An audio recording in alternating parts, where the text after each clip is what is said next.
I was told Wick had me waiting in the wings to do a debate, me and some other attorney, a lefty attorney, against PIsco and Josiah on court packing. Wick bumped me for fucking Connor. Why did Wick bump me for Connor? Is it because Connor's going through a hard time? Is it because Josiah didn't want to get blown the fuck out? Almost certainly.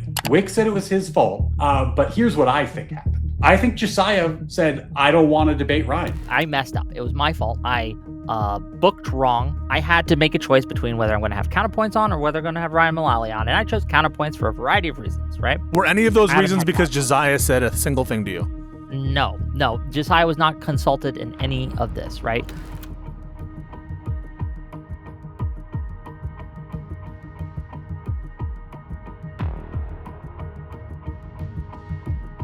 So now I'd like to address my argument for the debate proposition. Is that all right? No, it's not all right, so I brought an argument to the debate proposition, and you don't want to address it. Why? I do think we should Republicans out of power. Try to stay as close to the topic as possible. I'm trying to actually focus us on the thing that we agreed to talk about. I don't care what you are trying to focus on, PIsco. Well, you don't care about our agreement on the debate? No, I do not care about that at all. You don't agree about the agreement we had to debate this thing? Not at all. I do want to clarify if I should consider that a concession on this specific. Sure, I concede. You concede. Okay, so you concede the Democrats are justified in court expansion. Just be clear. No, I obviously think that's bullshit. Then why are you lying? Wait, no, stop. Why are you lying and saying that you concede when you don't actually concede? My personal integrity matters less to me than the future of my country. So you lie when it's convenient. Hey guys, welcome back to Modern Day Debate. We have a lawyer versus lawyer today. We got PIsco and Ryan Mullally. Mullally. I'm gonna get it right by the end of this. It's all right. No one in history ever has. Awesome. Well, that makes me feel better. So the proposition tonight is that the Democrats are justified in expanding the Supreme Court. We got PIsco on the affirmative here, and then Mr. Mullally taking the. Yeah, I got it that time. Nice. Taking the stance against. So we're going to get right into it with 2 5-minute openings, one each here. And since PIsco's got the affirmative, he'll be going first. And we're going to jump right into it. Before we do, though, I do want to just ask you guys, like the video, subscribe if you're not. And then we do have tickets for DebateCon 8 in July coming up. It's our flagship debate conference, and they are in the description. Awesome, guys. Appreciate you guys. And we're going to start as soon as you start talking. All right, folks. Yeah, I'm in favor of expanding the Supreme Court exclusively by Democrats, I would like to add. And I want to start by quoting Senator Mitch McConnell in the aftermath of Antonin Scalia's death in 2016. This is a quote. "We know the Democrats. If the shoe were on the other foot, they would not be confirming a Republican's presidential nomination for the Supreme Court in the middle of a presidential election year. We think the American people ought to decide this. We're not going to move on this nomination. We're not going to have hearings. We're not going to have votes on it." In 2016, Mitch McConnell took the decision to categorically reject all nominations that Obama was going to put through many, many months before the election. And this was a form of court packing. And it's a form of court packing which merits a response. Now, I've come to this debate with a formally valid argument. And that means if the premises of this argument are true, the conclusion that the Democrats ought to do court expansion just follows. So I want to take you guys through it. And hopefully you guys can read it. If not, I'll just try to make this a bit bigger. I can't do that. Okay. So the first premise, I think, is something that's easily agreeable to. It's just the notion that in the cases in which reciprocal court packing will not lead to a cascade of consequences, will not result in a bunch of huge parade of horribles that people are disclaiming, and in which there actually has been an injury done, some court packing done, that in those cases, it's justified for the injured party to retaliate. And of course, it's natural to do so too. The second premise of the argument is that, in fact, there was injurious partisan court packing done. This, I think, is obvious. If you go back to 2016, you see what Mitch McConnell did, and it was categorically an attempt with an irregular process in violation of a constitutional norm to change the composition of the court, not just wait for vacancies that emerge in the ordinary course of events, but to fundamentally violate a constitutional norm for the purposes affecting the partisan balance of the court. That should be an easy premise to agree to. There's no effective way to reverse this injury other than through court packing, right? There's some things that you could do to try to remedy this injury. Potentially the Republicans could, if they wanted to, just let the Democrats nominate a nominee. The next time one comes up, the justice could resign in recognition for what happened. There could be a neutral constitutional amendment that's presented, but none of those are effective and none of those are likely to occur, and therefore there's no effective way to reverse the injury without a court expansion in kind. The proposed reciprocal court packing doesn't overshoot beyond mild deterrence. I'm not advocating for us to do 100-person court pack of the Supreme Court. We're just trying to remedy the injury that was done to the Democrats in 2016 and to respond in kind the way that Mitch McConnell suggested would be done, through a legal mechanism, through an authorized mechanism. So I think that's, whatever you want to dial in on your notion of proportionality here, if you accept even just one seat, I think you're definitionally in favor of court expansion. And so we can quibble about how much would constitute mild deterrence, but as long as you agree that there was at least one seat that could be rectified, and I think honestly mathematically it's two, if not more, then I think that you should be in favor of that proportionality premise.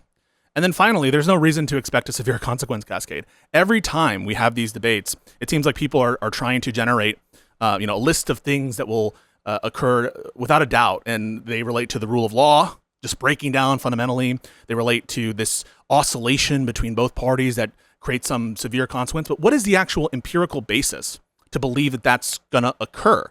Where are the case studies that show that if this occurs, if there is a reciprocal court expansion, that what happens is you break down the rule of law? If you go back into our history, you'll see that there was not just court expansions of the federal Supreme Court for partisan reasons. There were court expansions of state Supreme Court courts, highest courts of last resort in states, as recently as this year in Utah. Is the rule of law breaking down in Utah? Is the rule of law over in Georgia or in Arizona, where they were, in my view, explicitly partisan court packs? No. And so I actually think my opposition has, a case to show that this is false, if he's going to say that this is like necessarily bad, if he's going to take anything other than an agnostic position. But I think that the evidence is such that this will increase the structural stability of the United States. We shouldn't expect to see a breakdown of the rule of law or an increased tendency of the executive to disobey court orders. And so I think basically you're likely to see a lot of positive outcomes, and certainly in terms of the legitimacy of the court in the public's eyes, I think will be vastly improved if our court starts doing more popular things, because that's the vision of legitimacy that the population cares about. All righty. Thank you for that 5-minute opening. And we're going to turn it over to Mr. Ryan here. Whenever you start talking, I'll hit the timer. Thanks. Hi, I'm Ryan Mullally. I'm an attorney. I've litigated at every level of the U.S. legal system, up to and including the U.S. Supreme Court. And I'm here today to open your eyes to a grave threat to our liberty, our Constitution, and yes, the rule of law. Prominent Democrats are now openly arguing for a set of policies, including the most radical and unprecedented court packing in the history of the country, adding 4 justices to the U.S. Supreme Court on a purely partisan basis. They do it with a smile on their face, cloaking themselves in false virtue and hoping you will praise them for their tyranny. PIsco has the unenviable task of trying to defend these tyrannical proposals. To do so, he's selected a classic lawyer's trick: atomize the issue, drown you in banality and unnecessary complexity, and paint a thin veneer of logic over the unjustifiable. In other words, PIsco's job tonight is to obfuscate the Democrats' tyrannical plans. My job is to reveal them.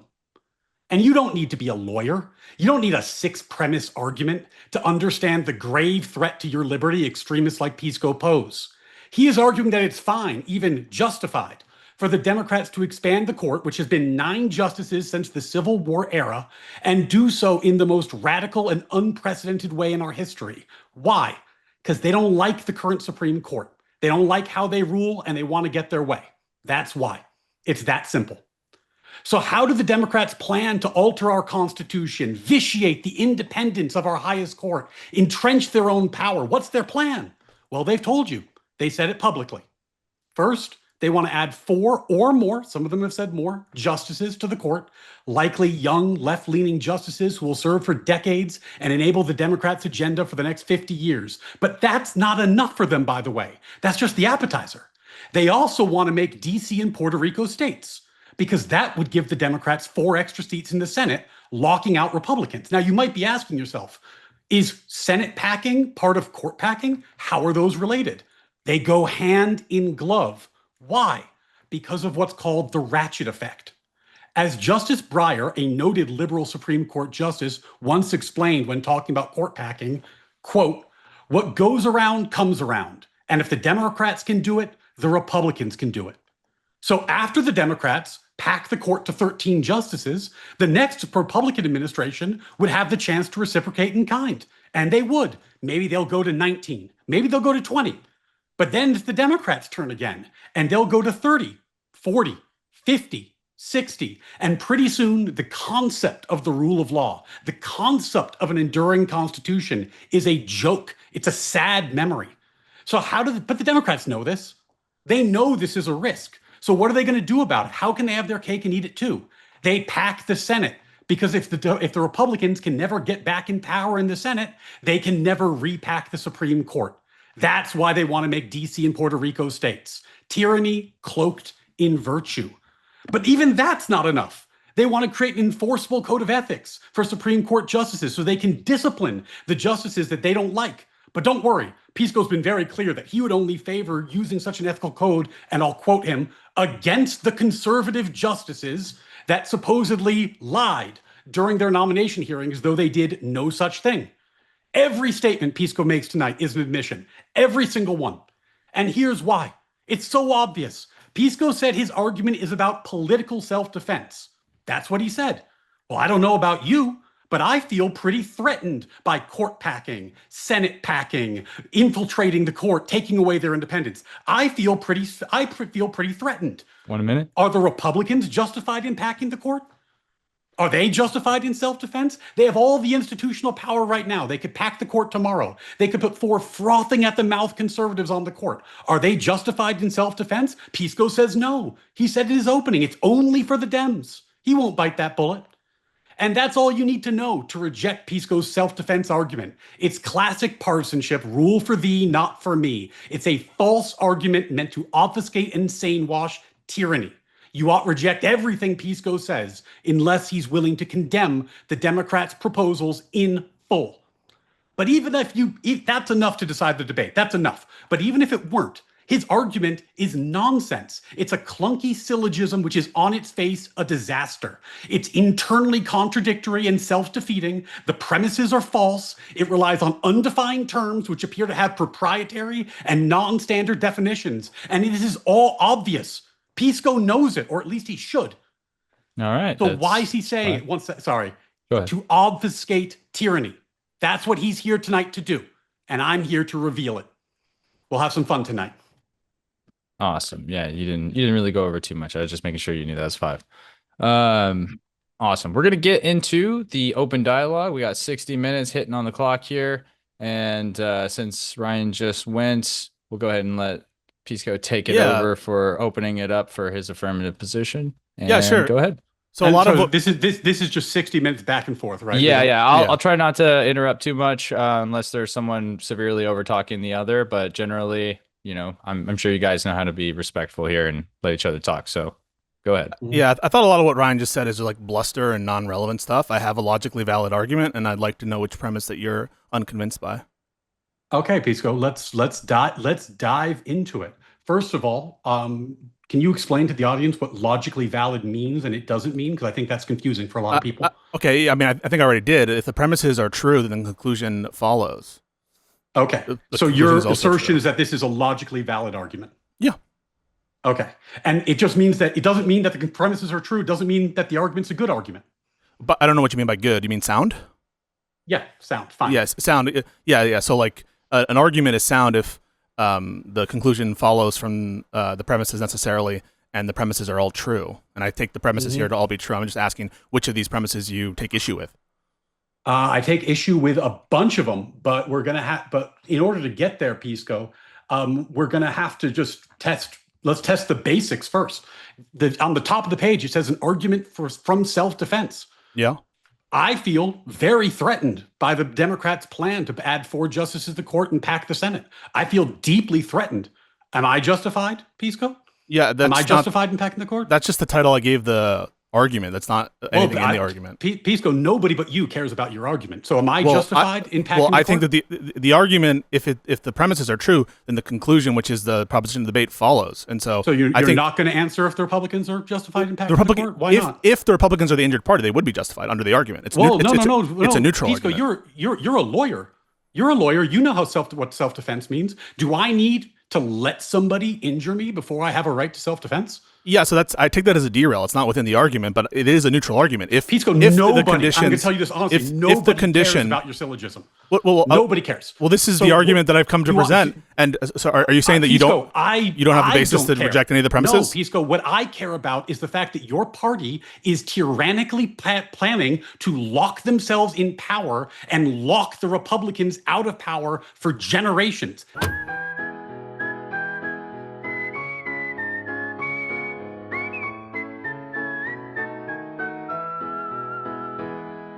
Yeah, that's what I care about. That's not in the argument. Your syllogism means nothing to me. So you don't want to less about it. No, how about this, Pisco? We can make this very easy. Do you disavow the plan to add 4 justices in Pact 13? No, but I don't. But that's not the proposition of the debate. Pisco? Do you disavow no, I don't. And condemn it? No, I don't. But that's tangential. So that's if you tangential. If you don't disavow and condemn it, then Ryan, calm. No. That's tangential. I presented an argument disavow here. and condemn the plan to add extra. This is just rhetoric. This is just rhetoric. This is rhetoric. Can we just address the argument? Disavow and condemn, Pisco. Wait. That's rhetoric. You disavow and condemn? That's rhetoric. I just want to address my argument. Can we address the argument? Pisco, yes or no? I'll give you your famous one. Yes or no, Pisco. So I already told you I don't disavow the plan by Ro Khanna. I don't disavow it, but I've already answered it. So now I'd like to address my argument for the debate proposition. Is that all right? No, it's not all right, so I brought an argument to the debate proposition, and you don't want to address it. Why? We're going to get to it, but I just want to make sure the audience understands what you're saying. Yeah, this is just rhetoric and posturing. You support. That's just posturing. To 13 members, correct? That's one of several solutions that I'm okay with, but that's not the proposition. Disavow it. Your party's advocating for it. You won't disavow it. Of course I won't disavow it, but I'm trying to give you an argument in favor of it, and you don't want to address it. And you will not disavow, Pisco. You will not disavow packing the Senate. The argument isn't about what I'm going to disavow or not. The argument is whether it's justified. But you won't disavow it. Hang on a second. We're not here to do posturing and rhetoric and stuff. Why not, Pisco? Because it's a debate. I'm here to defend my country from tyranny, Pisco. It's a debate. That's what I'm here to do. Okay, so are you here to debate the proposition or not? Pisco, what I'm here to do is point out that the Democrats are on the verge, based on the thinnest veneer That's not the debate proposition. To lock themselves That's not the debate proposition. Power forever. That's not what we're here to debate. Your silly argument in this. So you want to debate something? So we agreed to a debate prompt, and now you're saying you want to debate something else. Well, Pisco, what you want to do, what your party wants to do, what you will That's not what we're here to talk about. We're here to talk about court expansion. The Republicans out of power. Pisco, how about this? Tell me you don't want to lock the Republicans out of power. Yeah, no, but that's tangential to the topic. Do you want? That's tangential to the topic. We're here to debate the court expansion measures. Pisco, I do think we should Republicans out of power. Try to stay as close to the topic as possible. We agreed to a topic. Let's stick to it. I provided an argument for that proposition. Am I going to get an answer about whether you would like to lock the Republicans out of power? I view that as a derail. I've already answered some of your derail questions, and I've already chosen not to correct some of your false assertions in your intro. But it has nothing to do with what we're here to debate. It could be the case that get an answer to that. It's not what we're here to debate. I think I have to stand my ground and say we're here to argue a specific point, and you trying to derail and use rhetoric is not effective, and it's not convincing anyone. I think the audience understands exactly why you won't disavow that, and that's more than. I think they understand why you're not willing to address the argument, and if you were confident, you would. Let's go to your perfect. Nonsense. Yeah, let's do it. Let's go to your nonsense argument piece. Yeah, okay. Which premise do you disagree with? Premise 5: there is no reason to expect a severe consequence cascade. Yeah, perfect. Okay. Why on earth would the Republicans not repack the court the next time they have power? I'm not saying that they wouldn't. So you think that that's not a severe consequence cascade if the parties just keep expanding the court over and over and over again? I view that as preferable to the status quo.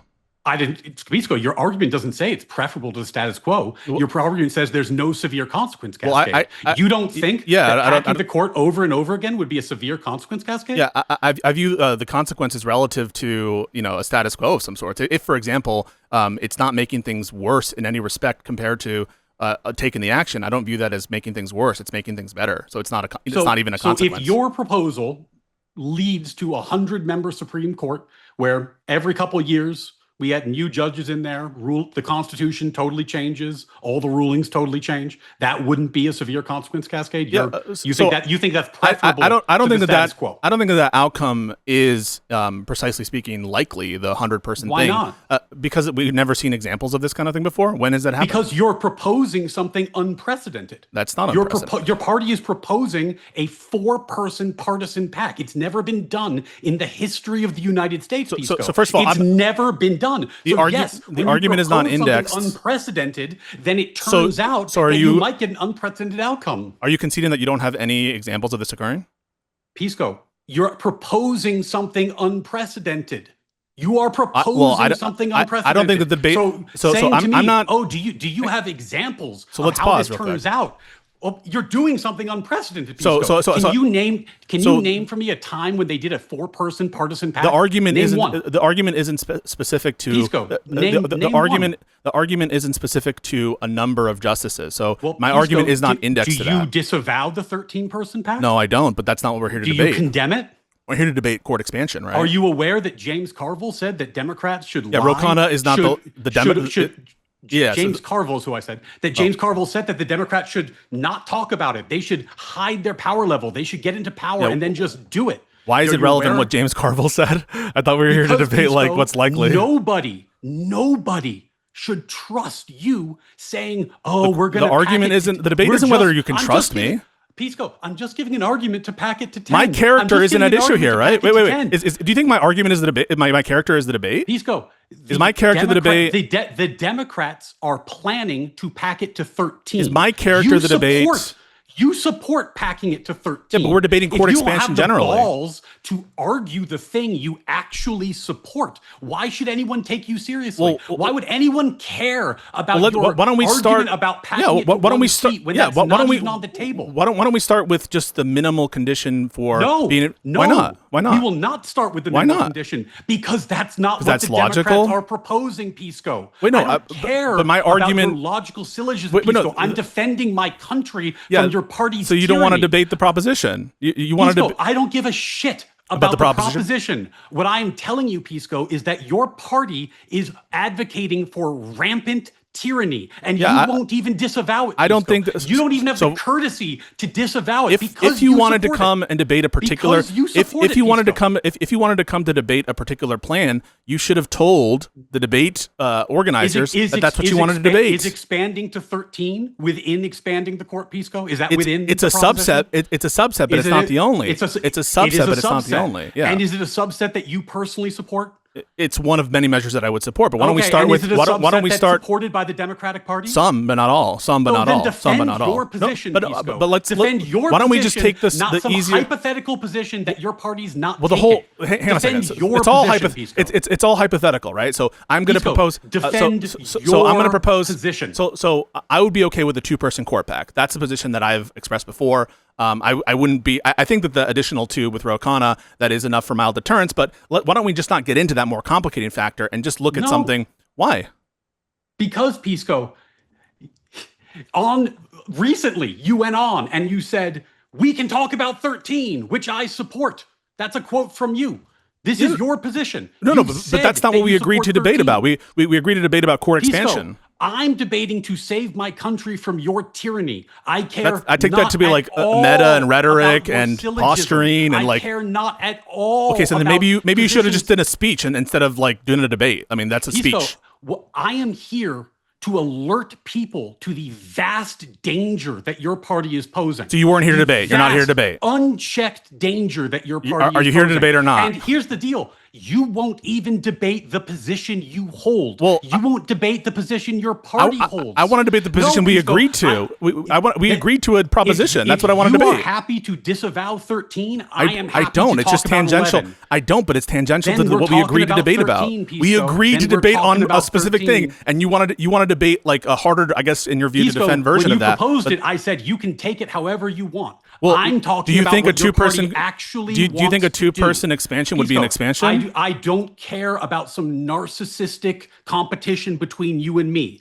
You are trying to rape our country with tyranny on behalf of a party Jesus. that is packing the court to 13 and expanding the Senate by 2 states to lock the Democrats out of power, and you won't even disavow it. You don't even have the courtesy to disavow it, and you expect me to play mind games. So with we can you schedule. about It's not a policy mind that game. You don't even hold. I'm trying to actually focus us on the thing that we agreed to Pisco, talk about. I don't care what you are trying to focus on, Pisco. You support 13. Defend it. Yeah, but like Defend it. we can schedule a debate on 13, and I'm happy to do it All with you right. right now. If you all want right? to quit, so then let's quit. Well, But well, this that's is what that's just I'm not what here we're to here to talk about, debate. Pisco. So It's you're what not. I'm here to so talk are about. you here? So you're not here to defend. Are you going to condemn it?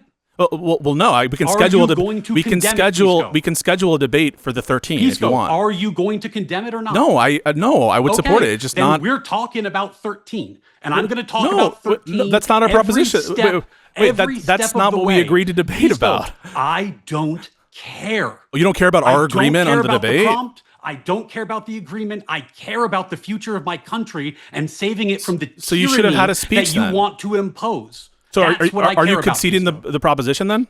Pisco, Are you conceding the proposition? I don't care about the proposition at all. I care about the fact that Well, you I care are about it. advocating for open tyranny. You don't care and about- You care more about some mind thing game we're here to debate about. competition between the two of us.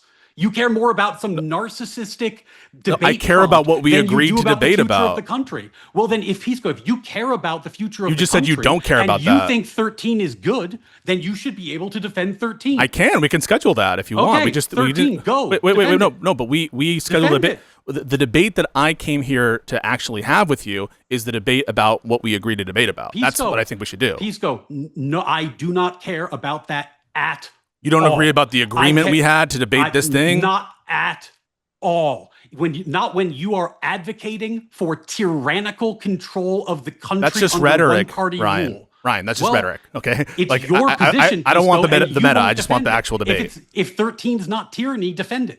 Yeah, I 13's will. We not can. tyranny, defend it, Pisco. We can schedule a debate on the 13. I just thought we were here to. we could schedule it later, Yeah, Pisco? we can if you Would want. that be nice? Yeah, or you could concede the proposition and we can talk about Pisco. the 13 right now. We talk about the 13 right now. I don't care about the proposition. I want you to. I don't care about the proposition. Defend the 13. I do want to clarify if I should consider that a concession on this specific I proposition. am happy to talk about concede? whatever. Sure, I concede. Pisco, You concede. talk about Okay, 13. so you concede Go. the Democrats are justified in court expansion. Just be clear. No, I obviously Okay, think that's bullshit. I then just why are want- you I just lying? want- Wait, no, I stop. just want you to go to Wait, 13. wait a second.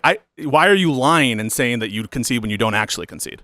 Because my personal integrity matters less to me than the future of my country. So you lie when it's and convenient. You are open to tyrannizing the country. So you and lie when won't it's even convenient? Defend your proposition.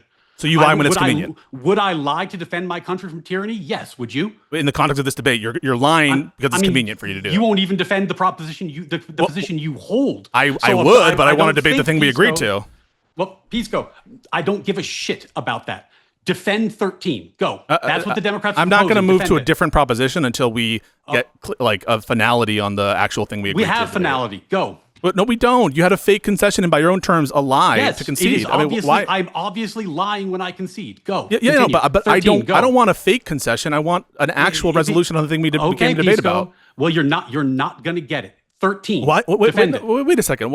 We had an agreement. You and I. We had an Pisco. agreement about what to debate about, and Hey, now Pisco. you're just going back on If it. you had the opportunity to break an agreement to stop Donald Trump from doing the false slate Depends of on the electors, would agreement. you have broken that agreement? Depends on the agreement. Okay. Well, what you're proposing, you're not even sure about that? Depends on the agreement. Okay. You're not even sure that you would. I think you've described that as authoritarian, fascist, all kinds of things. It depends on the wouldn't agreement. break an agreement to solve that. Would you break an Depends agreement with me on about it. Would you break an agreement with me about a debate prompt? It depends on the nature of what's at stake, but like this, the This is consequences, pretty low stakes, the Pisco. consequence. Yeah, that's why it makes no sense to lie about it, right? Like it's not that real quick, whether this debate happens or before- not, the thing's gonna happen, you know. Pisco, real quick, Yeah. I'm getting a lot of asking if you could just lower your mic slightly. Oh, sure, I'll try to do that. Appreciate it. Here's the issue, Pisco. What your party is proposing, I view as worse than anything they have accused Trump of doing.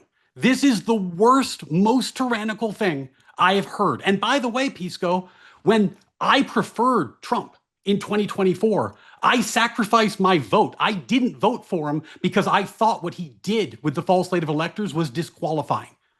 You, on the other hand, are openly advocating for this tyranny. You're openly advocating for it, and you don't even have the balls to defend it. You don't even have the balls. You can't say that, Ryan, because I am willing to defend that. But I so also defend it. No, I do want to. I am willing to defend No. it, and I just told you we can schedule a debate for that. This specific is thing, this but- is the lawyer's banality. This What? is let me point to this little technicality, and hopefully you won't see that what we're planning to It's do not a is lock the Republicans technicality, out of power. Ryan, it's not a technicality. It's Do you, what, Pisco, do you favor locking the Republicans out of power? So that's not a technicality. What you're referencing, Pisco, do you So favor it's not locking a the Republicans out of power? It's not a technicality. It's whether Pisco, it's- do you it's- favor locking the Republicans out of power? It's not a technicality. So I want to address what you just said. You said that I'm doing something Pisco, like do unfair. you favor Yeah, locking so I'm not going to get the moved Republicans on a derail, out of right? Like power? you're just doing rhetoric. You're just doing rhetoric right now. It's not helping. I'm trying Yes to or defend no, myself. Pisco? So we had an agreement. I'm not going to get like Ask sandbagged me. by you on Do a I- different proposition. Do I favor locking the Democrats out of power? No. Yeah, I no. don't. You're so I think virtuous and you're I wonderful, think- and I that's of think course that's we're all here to tyrannical. just virtue signal. That's what you're doing It's right now. Well, It's not it's a the debate. very, very easy question, Pisco. It shouldn't be that I'm a hard. great. You're a great person, except you lie about You trivial. can't like, answer debate the question agreements. whether you favor locking the Republicans out of It's power. tangential. I don't want to get a derail. You I want can't to debate favor with- it. You can't answer that. No, I question? have an answer, but I just don't want to derail. Do you understand that?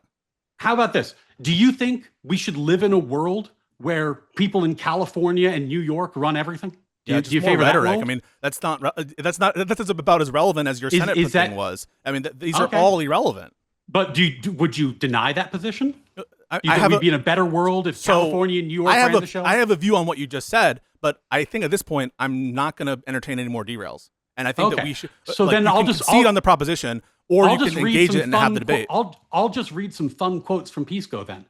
What is this? Back in the day is when this he really was is this really back in the debates? day when he was Pisco 95, he had a chat with Destiny called "The Problems with Packing the Supreme Court: Discussion with Law Student Pisco 95." And at the 30-minute mark, he said, "Don't you think we live in a better world if California's running the show and New York are running the show? Isn't that a better plan? Isn't that a better world?"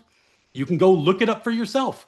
Here's another conversation that Pisco recently had. He went on the Brad Palumbo show with actual Justice Warrior Sean, and he was asked So now we're about the about ratchet characters and issue. personalities.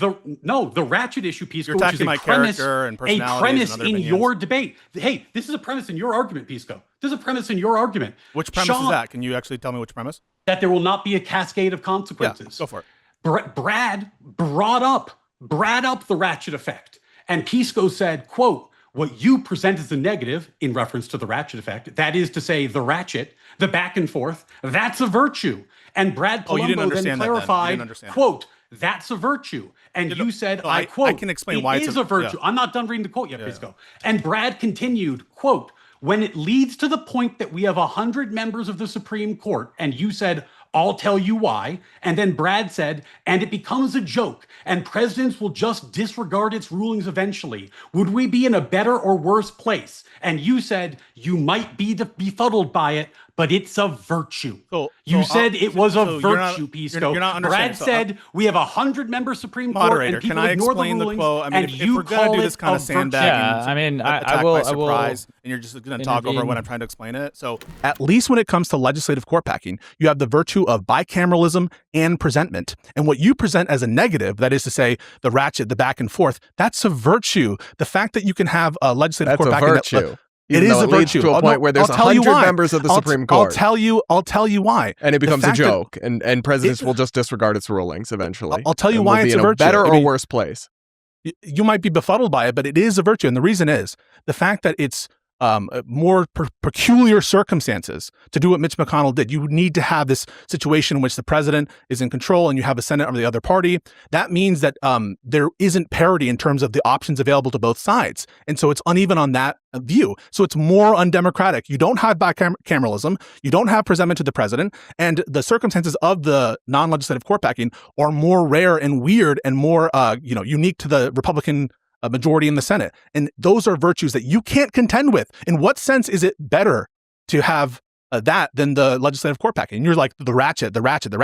Why is that worse than having a permanently skewed court? So first of all, I shouldn't even entertain this derail. It has nothing to do with the proposition. But because you're attacking my character relentlessly, that quote is indexed to the nature of the norm violation. And what I'm referencing isn't that I want the Supreme Court to be functionless, rudderless, and not have any rule of law respected or anything like that. What I'm saying was virtuous is the fact that a constitutional violation a norm violation is available to both sides. That symmetry is virtuous with respect to the norm violation. So the fact that Mitch McConnell's whole Senate play in terms of blocking people in this given context was more specific, more granular, more unique to the circumstances of that situation, I said was less virtuous because it wasn't available to the other side to respond in kind. That's the nature in which I said it was virtuous in comparing the norm violation, not the result that you're talking about of apocalyptic times, which of course I don't agree to or sign on as particularly likely.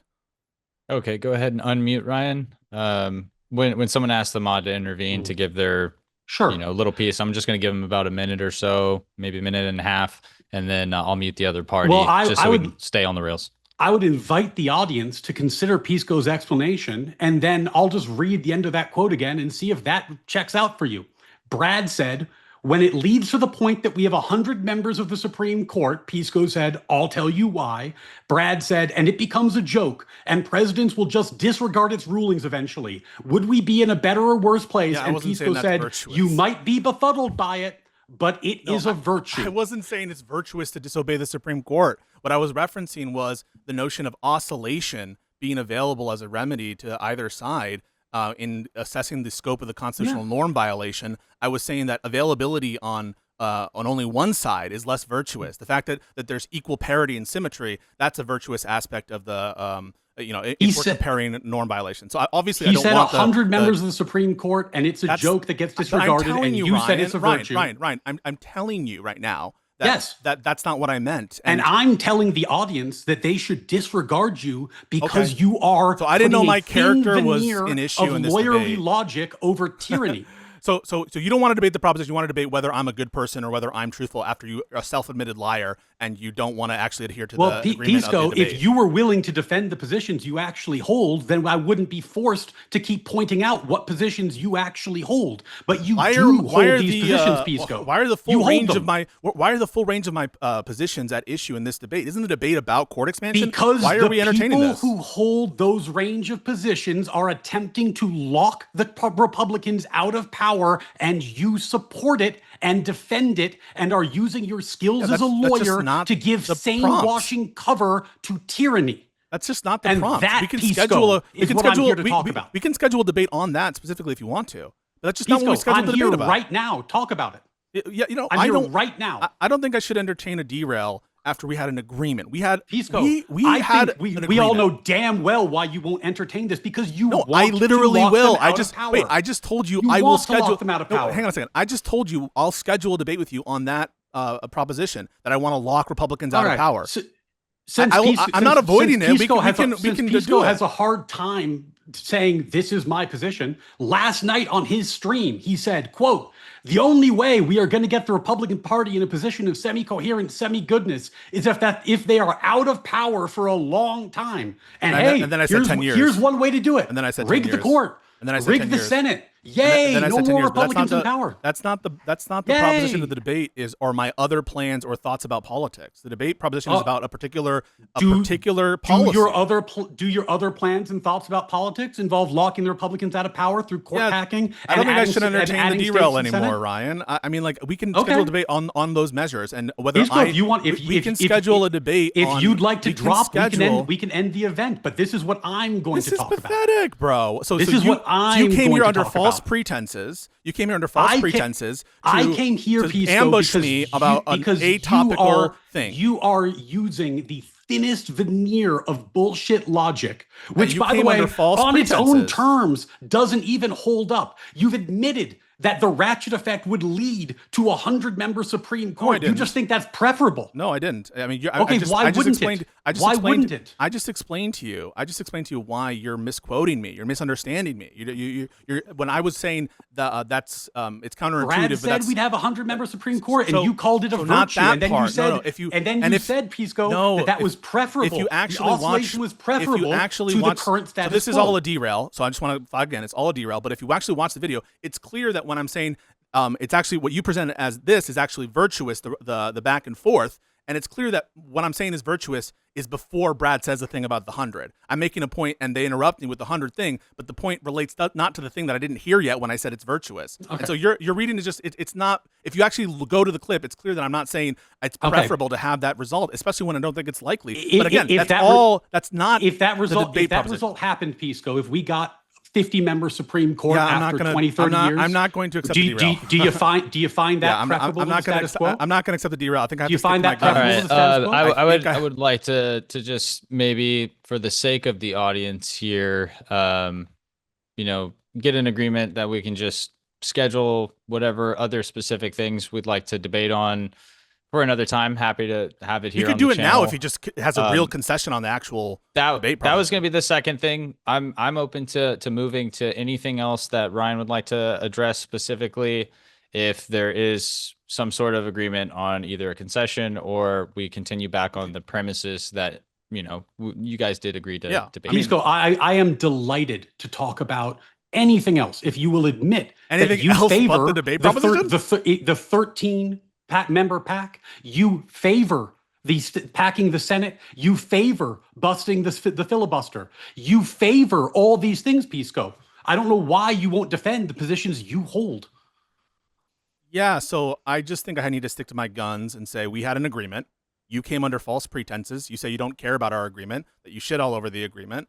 And I just take that to be definitionally bad faith and not really worthy of anyone's consideration. It's not really convincing.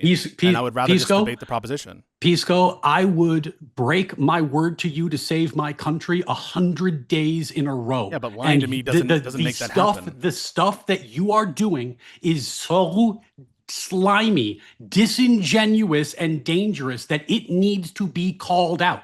It needs to be called out, Pisco. No more hug box panels. You need to be told to your face that what you are doing is worse than the authoritarian stuff you decry. You have become an authoritarian, Pisco, and you won't even deny that you hold these positions. So first of all, I have views on my positions are well known. I know my positions. And I do too, Pisco. So you've accurately and also inaccurately characterized some of my views. And to engage in you in this back and forth dialogue about which of the views you've properly characterized, which ones you've improperly characterized, I think is a derail, and it's not respectful of anyone's time, certainly not of the organization that set up this whole debate for us to have a conversation on a specific thing, where we, by the way, in advance of this, I gave this argument. In advance of this, we advertised this to people to come watch. I have people who I know personally who are watching this debate. I think it's disrespectful to my time, to their time, and to, again, an argument that you knew in advance I was going to try to levy, and now say you have no interest in. Pisco, are you willing to concede that the thing you want to debate is not the Democrats' plan? So it depends on what you characterize the Democrats' plan, but the answer is there's a range of ideas here. There's not one big plan. Because there's not one big plan. I certainly are the Democrats justified in expanding the Supreme Court. I certainly take that to mean the plan the Democrats actually have. Four specifically? That's what you take to mean? Four specifically? That's not what it says there. I know you originalists, you like to invent different things, but that's not what it says. You might take it differently, Pisco. You might take it differently, but I would like to talk about the plan the Democrats actually have. Yeah. Do you not want to talk about the plan? No, the I Democrats just told have? you I'm happy to schedule the debate for the 4. I'm happy to do that, and I'm happy even right now if you concede on the debate proposition, then we can talk about the 4, whether or not that's in keeping with or that's justified. I mean, I'm telling you right now. Do you at least admit that before the plan the Democrats had would lead to the cascade of horrible consequences that breaks your syllogism? Yeah. So like, it depends on which plan you're talking about, but that's not what's contained within the proposition. Packing the court, locking the Republicans out of the Senate. Yeah, that's a whole that's a whole package of different things that isn't the proposition, right? But it is the plan that your party has advocated for. Yeah. So if you have an argument that if you are prepared with an argument as to why it's bad and it's all these bad other things or whatever, you could certainly present that. But like, I am presenting an argument. I think that it's one that deserves your time and attention. I don't know why it does not. It does not. Because you are being a puppet for tyrants. You are being a toady for people who would take away my liberty and burn my constitution, Pisco. It's a fucking disgrace. It does not deserve my time and attention, especially if you can't even defend the plan your party has. The plan your party actually has. So first of all, let's roll Kana and like a few people. It's not any party's platform or anything. But even putting that aside, right? Like, and you won't disavow it because you support it, Pisco. But I'm not afraid to defend that. I'm just telling you right now. Then defend it. I'm willing to schedule a debate on that specific proposition, or to do it right now after I get a concession. Then defend it. Go right now. Go ahead right now. I would like to first prioritize the thing we agreed to do. Okay, Pisco, just for fun, since I guess we're here. What does justified mean in your syllogism? Oh no, the precept stuff. By justified here, I just mean ethically justified. What does that mean? Yeah, by ethically justified, I take that to be what ought happen. What ought happen? What's good? Yeah. So what is good? I don't think what's good based on. I don't think it dials in. I don't think it dials in any specific meta ethical position. I think it's compatible within a range of people's different. Well, views. then how do I know? How do I know it's good? So I take a kind of meta ethical discussion or debate to be a derail of sorts.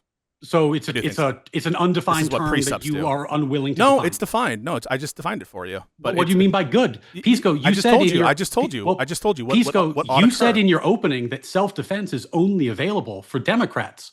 So I think we might have different ideas about what good means. So no, the argument is neutral. It just, in this particular case, the injured party is, I don't know if you've seen it. I'm glad that we're now going to the argument.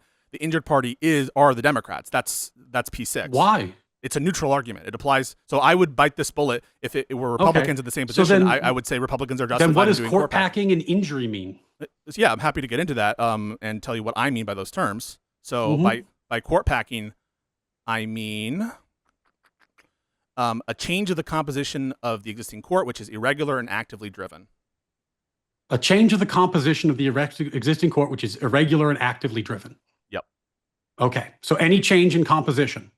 Which is irregular and actively driven. The membership of the court changes. Yeah, which is irregular and actively driven. Okay. So when the Democrats refused to confirm Robert Bork in 1987, was that court packing, Pisco? Yeah, no. Well, prior to that, it was a given that you would get a fair shake about your credentials. Yeah, I don't view that as irregular. He got denied, Pisco, not for his credentials. He got denied for his views on the law, because he was an originalist. Why is that not irregular? Yeah, so I take irregular to be a violation of established norm. That was an established norm. I don't think it was. Prior to that point, people were getting typically 98, 90, 10 confirmations, and it was just about whether you were a good judge. What's the norm?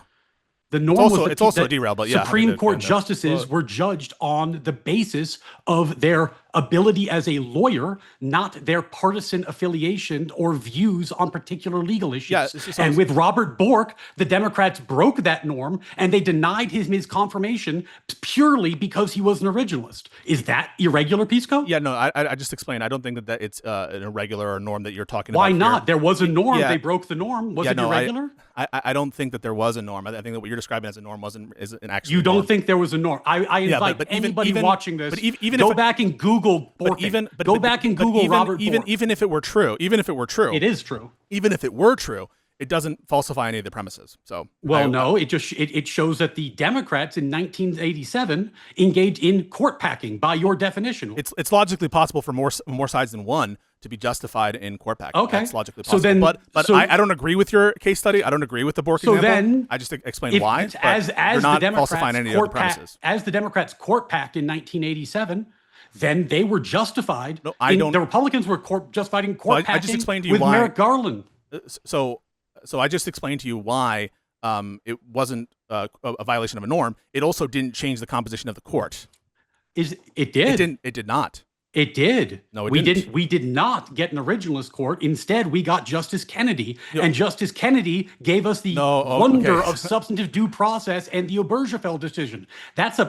Which invented the right to gay marriage out of constitutional thin air. Composition It was here- a pretty big change in the Constitution of the court, PIsco. It was a pretty big change. So composition here is not with respect to legal theory. That's not what I'm indexing for here.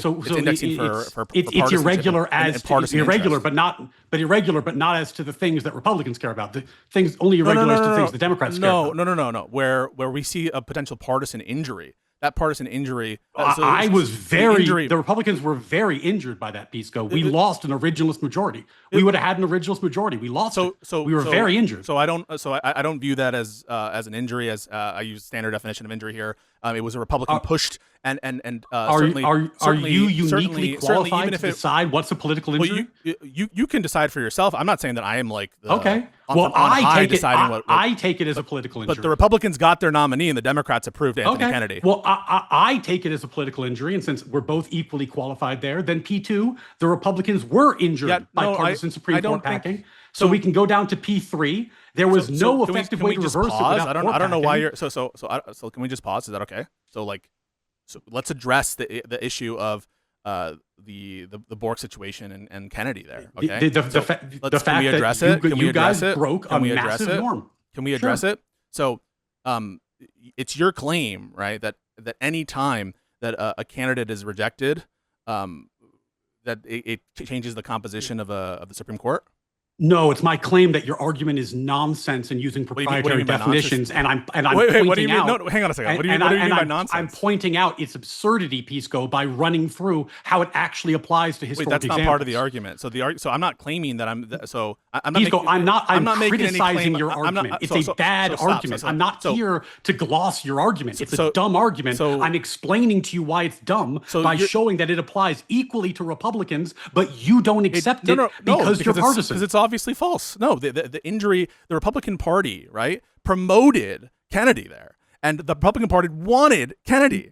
And We so did no, not no, want no Kennedy. injurious partisan. We did not want Kennedy. We wanted Bork. We thought Kennedy was all we could get because the Democrats had shown for the first time in modern history that they were going to put blatant politics desperation. into the judicial nomination It's desperation. process. So to be clear, I don't know what you're saying that like court packing has an objective true meaning. I don't really care about your semantic perspectives. That's not part of the argument to the extent that you like disagree with a definition or whatever. That's like a stupid. Okay, thing to raise. Let me finish my point here. You don't think these terms have objective definitions? What do you mean by objective definition? You're going to get into like objective true platonic forms of words? If the terms can't be defined, Pisco, how can we use your argument? I'm not saying that wait, I'm defining the terms. You understand what I mean, Okay. right? You understand what I meant, right? You gave me a definition, Wait, and I used it to show that it applied to Bork. Do you understand what I said when I defined court packing? Did you understand my words? And do you understand what I meant? You said it was irregular, and the Bork thing was definitely irregular. You want to give the definition again, Pisco? Go ahead. Yeah, for sure. No, but like you understood when we were talking about irregular. Irregular was mapping onto some constitutional norm. And there was a norm. Yeah, there was a norm not to hold justices accountable to their particular politics or their particular judicial philosophies, but to judge them on their ability I don't know to what the be a evidence is legal for mind. that norm. I don't know what the evidence is for that norm. But like It's a putting that aside, well-established historic fact that anyone can look up, Pisco. And I invite the audience Judges to are not look just up looking at Robert their- Bork's nomination to see if Pisco, a lawyer, should be aware of one of the seminal judges are events not- in U.S. I'm history aware- on the yeah. topic he came here to debate, which So- he suddenly has no knowledge of. So I'm not saying that I have no knowledge about being borked. I'm in fact giving you reasons. So why. then what Wait, was let me what was the norm prior to finish, Bork? Let me finish what I'm saying. What was the norm then, The Pisco? evidence that I have that it wasn't a norm is that judges have been questioned on their integrity, on crimes. There have been judges who've resigned because of accusations. This is I think Fontes, Abe Fontes, and others about crimes. Yeah, about their personal Yeah, life. I mean, crimes they committed. But not just that, improprieties, things like that. So these are all relevant considerations, as well as Bork was involved in the Saturday Night Massacre. And you might have a different view on that, about whether or not the Saturday Night Massacre was like a big deal, given your view on like the immunity decision or whatever. But I think that's, are you saying that it would be norm violating to consider his role in the Saturday Night Massacre when I'm saying, talking about the nomination? that the Democrats, led by Joe Biden, tore him apart and their expressed concerns was that he was too conservative, too originalist, in favor of overturning Roe v. Wade, and that if you let him on the court, there would be a quote unquote, there would be an enormous number of back alley abortions, PIsco. This is judging a judge on how they are going to rule on a particular case, on a particular issue of constitutional law, and it was not the norm that judges were held to that standard prior to Bork. I mean, that's do you have an example of any judge who was? Yeah, I mean, that's just silly. I mean, are you denying? Do you have an example of any judge who's held to that standard before him? Go. Every president who's ever nominated a justice does so, at least in part, for partisan reasons. I mean, that's not what I said. Repeat what I said. Yeah, so there is no norm that repeat what I said. Yeah, so there is no norm that that partisan results don't factor into the political branch and the determination of who's fit to be a Supreme Court justice. I mean, that's always considered. Obviously, it is. That's not what I said. Do you understand the argument I'm making, PIsco? Can you steel man it? You know, maybe you should say it again. Okay, that prior to Bork, there was a norm that judges were not to be judged on partisan issues about how they will decide particular legal outcomes. It was improper to, PIsco, Google it. This is well-known fact. You went to law school, brother. Wait, you went to law school, What's brother. the evidence that it was a norm against considering that, the results? Can you name one? You said you have evidence. Where this was done prior to this. So, for example, Roosevelt's determinations as who he would nominate for Supreme Court, this would be Justice Jackson among others, was in virtue of his thought process that they would uphold his New Deal regulations. That's Say hi to Josiah for me.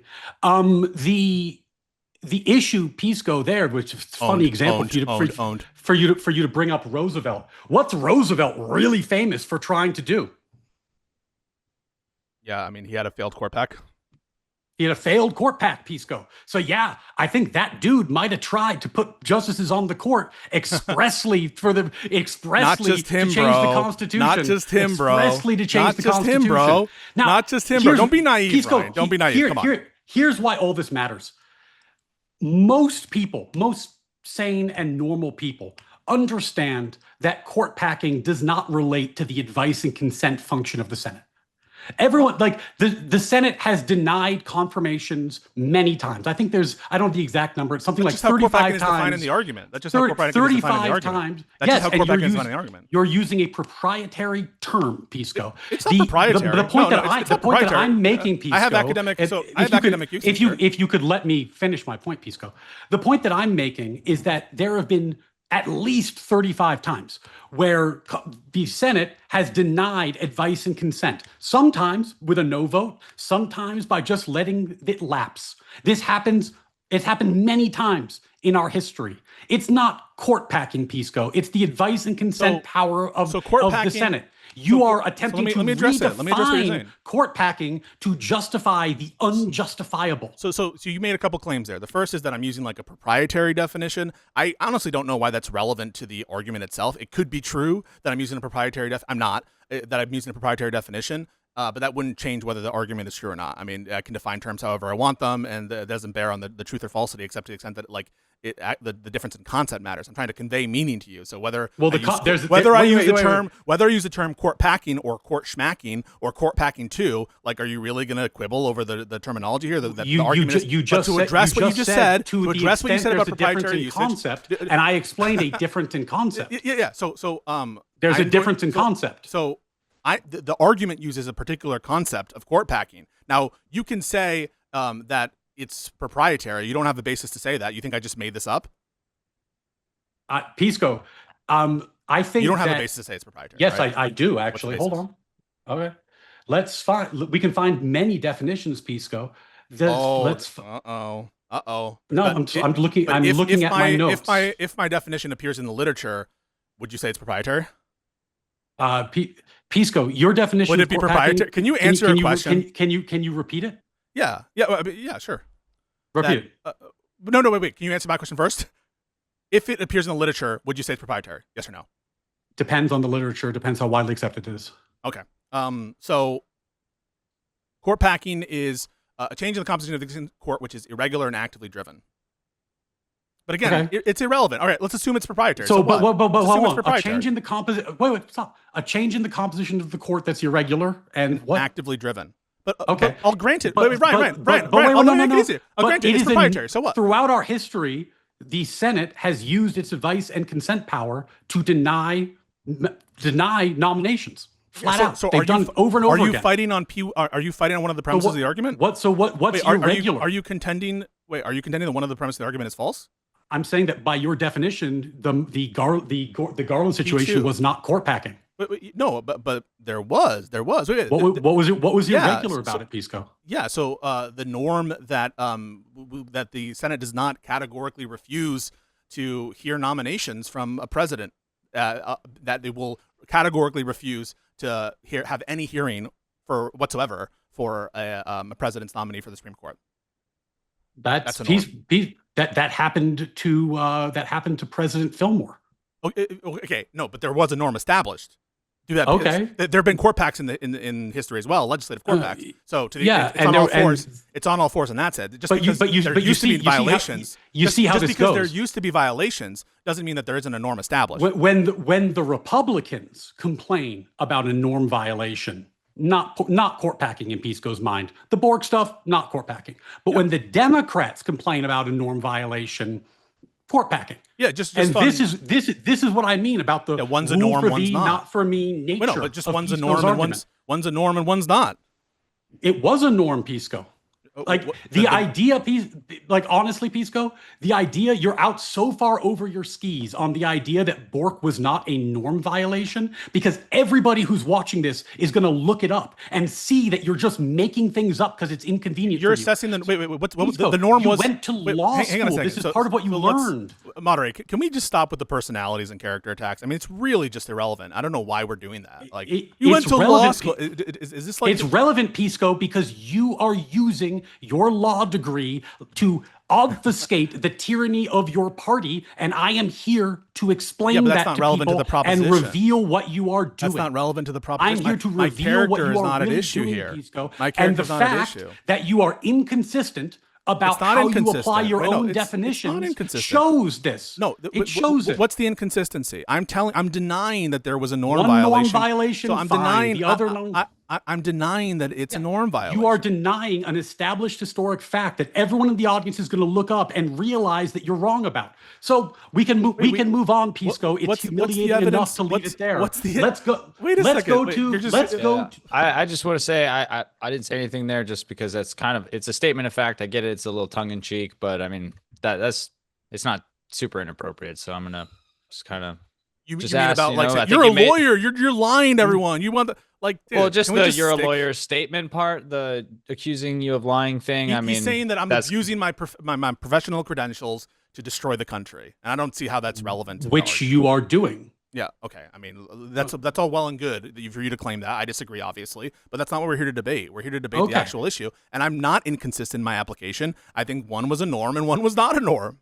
And that's my explanation. And the other thing it fails on is changing the composition. Wait. Let me finish this. Finish this. And the other thing that it fails on is it didn't actually change the composition with respect to the partisan makeup. Here, the Republicans got a nominee through. They got Anthony Kennedy through. Now, you might not think that he was the ideal candidate, but in terms of composition, that's not what we're talking about here. It absolutely changed the composition of the court. It took away the originalist majority. It preserved Roe v. Wade. It gave us the manufactured right to gay marriage out of thin air. It pretty badly changed the composition, Pisco. Yes, but I think you're not we've done contending enough with the arguments, notions of injury. I've done enough on that point. Let's move on to my broader critique, which is why do only your side get to define what self-defense is? I don't know what you mean by that. Your side only. Well, I feel, in my heart of heart, Pisco's, I feel very injured by the prospect of the court packing that the Democrats are about to do. I think there's going to be injurious court packing. I think there will be no way to reverse it without court packing of my own. I think that packing the Supreme Court to 4 more frothing at the mouth conservatives would just be, it wouldn't overshoot beyond mild deterrence. And I think there's no reason to expect a severe consequence cascade, because we're going to lock your asses out of power and you'll never win an election again. And I feel very injured by this plan that you have, PIsco. Are the Republicans justified in packing the court right now? Yeah, no, my argument doesn't turn on that. That's my argument, PIsco. It's my argument. What's the argument? What's the argument? My argument is that you can do self-defense preemptively. You don't have to wait for somebody to hit you. So since you guys are planning a 13-seat court pack, the Republicans should do it tomorrow. They should get out ahead of you. Do you actually take the position? PIsco. Or do you take that position or not? It depends. Are What do you you mean guys it depends? are you guys serious about packing to 13 and packing the Senate? Wait, so I don't understand. Are you serious or not? Well, so let's take a break and do some history. Wait, is that your position or is it not your position? I've been on. Why can't you answer the I've been question? online. I've been begging people to de-escalate, begging More people rhetoric, to more rhetoric. to de-escalate politically. But what I'm seeing today is that a colleague, a lawyer, can't even say bombast, that he more bluster. disavows the positions that would lead to abject tyranny. So if you can't disavow those positions, Embarrassing, PIsco, if the Democrats can't disavow those positions, why shouldn't the Republicans pack the court in advance? Do you take the view or not? You just said If you guys are serious, Wait, then yes, do it's you- an do you- if. So If you're serious, if the Democrats are it's serious, your position about that I what- am serious, right? So is it the case if the Democrats it's your position are that I am serious serious, about, right? That's what well, this you whole don't hold the levers of power, so it's the Democrats that matter here. If the Okay, so Democrats then what was are this whole thing serious about? locking the I don't hold the Republicans out of power, So your whole then justification yes, for the lying to me Republicans would be Wait, would you're- be justified in doing it first. This is so funny. So your whole justification for lying about self-admittedly lying about the debate proposition, what you're willing to debate, what you care about, your whole defense of this and like going into personalities, attacking my character, saying all these different positions that are obviously tangential was because if you don't, the country's going to be destroyed. Then I'm like, well, you whole thing is that like I'm destroying the country, and you're like, oh well, you don't matter because like you're not important. So like, what was this whole thing about like you bringing up my character and lying to me? Like, if I don't matter, then why did that whole PIsco, if the through? Democrats are willing to pack the court and lock the Republicans out of power, then the Republicans are justified You doubt in doing that? it first. I want your actual position. Do you doubt that? That's the position. You doubt if they're the serious? Democrats are serious, then the I'm asking Republicans whether are you justified. doubt that. Do you doubt that they're serious? I'm becoming increasingly convinced they are over the course of this conversation. Because of me? Yeah, because of you. You just said I don't control the party. You make no sense. You don't control the party, but you're someone who should know better. You're someone who should know better, and you won't even.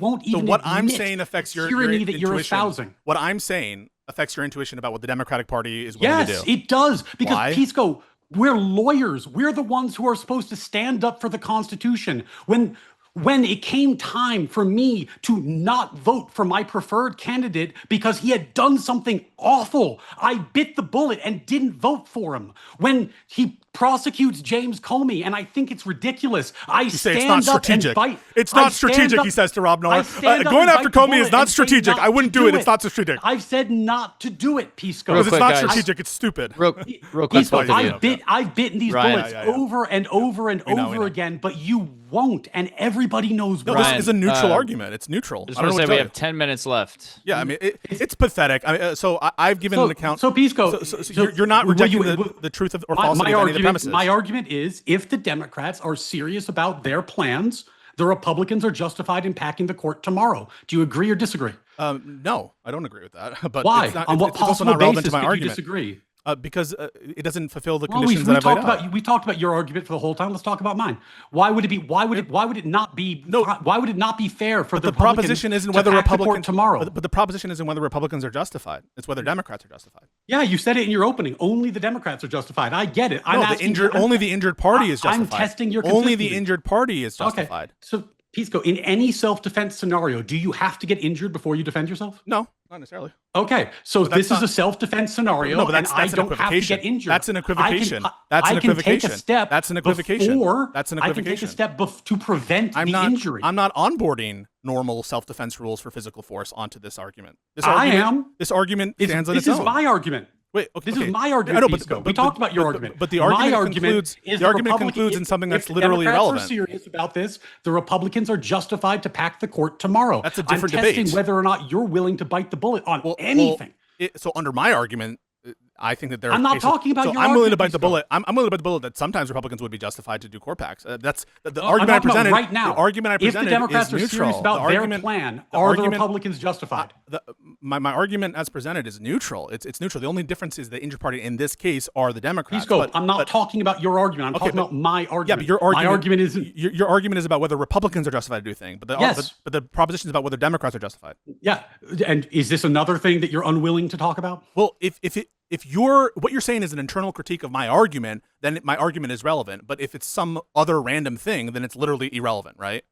Well, what I'm testing, Pisco, is that you put an argument on stream with the title self-defense, and you seem to think that only you are Is it an empowered to internal define critique what or not? self-defense is. Is it an internal critique of my argument or not? No, Pisco, it's my argument. Well, I told you if it's it's my your argument. then it's irrelevant. It's about whether Republicans are justified in doing something. Well, it seems, Pisco, that we found yet another thing that you won't admit to. Now, in my opening, I want to resolve the I topic did of the mention debate. that your job tonight was to put a thin veneer of logic and banality over tyranny. Ryan, we're in here. order Ryan, to we're protect here. the interests Ryan, of your we're party. here to. And here we see you doing it. Ryan, we're here to debate the proposition of the debate. That's what we're here to do. Pisco, you won't admit you wouldn't admit that your nose was on fire at this point. You won't admit positions that you hold are true. You won't I'm happy to admit do that. that if what you're talking, if you're serious, if what the Democrats are doing, if I do they're it every serious day. about it, that the Republicans would be fully justified in taking preventative self-defense. This is an internal critique of my argument then. You're saying if what If you they are said, se- if what if you they said are is serious- justified, that's an internal critique, isn't it? Yes or Sure, no? let's do Okay, let's do that. So then don't try to I don't- say. yeah, I was propo- I was don't try to proposing it as say. Then don't I try to was say it's not an internal proposing it critique as of my my argument. own Is argument, okay. Pisco. So you can't have it both ways, right, Ryan? So Ryan wants to say, I'm not talking about your argument, and now he's forced to concede. Yes, it's an internal critique. Well, if it's an internal critique of my argument, then obviously my argument is relevant, and so I'm going to respond in the context of my argument. Because if you're doing a separate argument where the conclusion is Republicans would be justified, that's just not what we're here to talk about. We're about whether Democrats are justified. Now, you can ask the question on your view: would Republicans using your argument be justified in reciprocal court expansion? You can ask that. If your conclusion is true and the Democrats are going to expand the United States Supreme Court in the way that they have said openly that they are going to do you think the Republicans should take steps to prevent it? Not on the lights of this argument. No, the argument doesn't. Pisco, in real life, do you think the Republicans should take steps to prevent it? Absolutely not, because it doesn't fulfill Why the argument. not? Yeah, because it's not See, justified. This is There's no reason to believe what it's I justified. mean. This is what I mean, Pisco. No, I'm consistent. It's consistent. We're on the verge of your party advocating for uniparty rule, and you want to talk about your syllogism. Yeah, that's more rhetoric. I mean, you can. So No, you can. Pisco, You can like it's exposing do a what tantrum if matters. you want. It's exposing what matters and what doesn't matter, Pisco. What we matters agree to and talk what about doesn't matter, says What, Ryan. what we agree to matters, talk about Pisco, doesn't matter. is that in your premise 5, if we want to go back to the eternal critique, there's no reason to expect a severe consequence cascade. Yeah, Judged by my reaction, Pisco, do you think there's a chance of a severe consequence cascade? No, I don't. You don't think so? No. You don't think that people who think the way I think view this as you signing your name to burn down the Constitution? I'm sure. I promise you they do. I'm sure some people do, but I just don't. So I don't, how would you They view that possibly regardless. How would you possibly prevent us from taking vicious reprisal? Yeah. So like, I don't think that it will be. If there are vicious reprisals, I think it will be like superior to the status telling quo. you, Piso, so I take your position as hostile to the existence of the Constitution. I take it as that level of a threat. In virtue of what? So Why doesn't is that? matter. It's my preference. Doesn't matter. So if, you don't have any reason to believe that. If I take it that way, and other people take it that way, and I promise you they do, how would you not expect a severe consequence cascade, Pisco?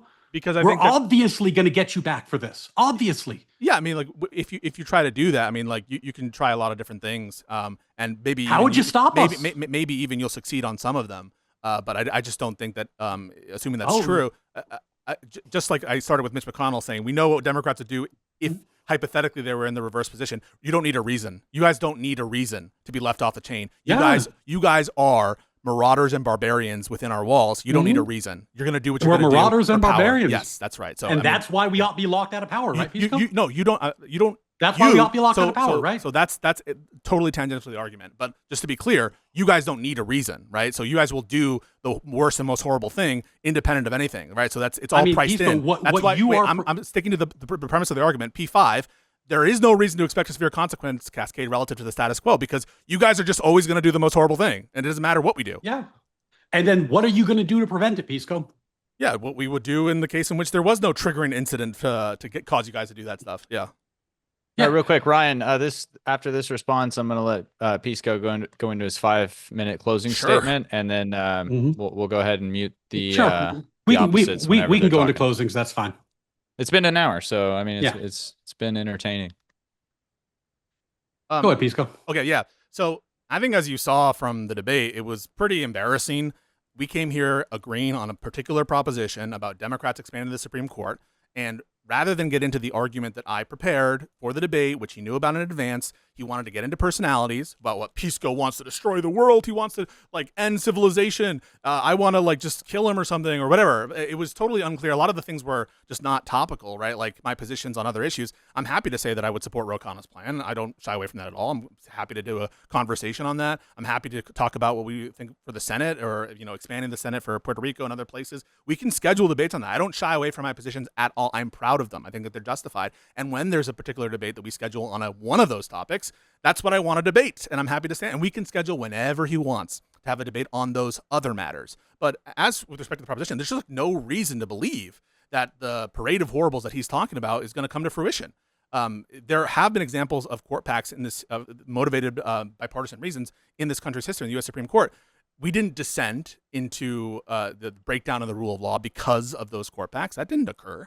That's also happened in the context of state Supreme Courts. We didn't descend into a severe consequence cascade in Georgia, in Arizona, and in Utah. Have you heard any bit of empirical evidence for that claim? And if there is no reason to believe that there will be a severe consequence cascade, in fact, in my opinion, all of those consequences, or at least most of them, will be improved, right? Those conditions, that is to say, the public's view of the legitimacy of the court will be improved. The actual consistency of the rulings will be improved.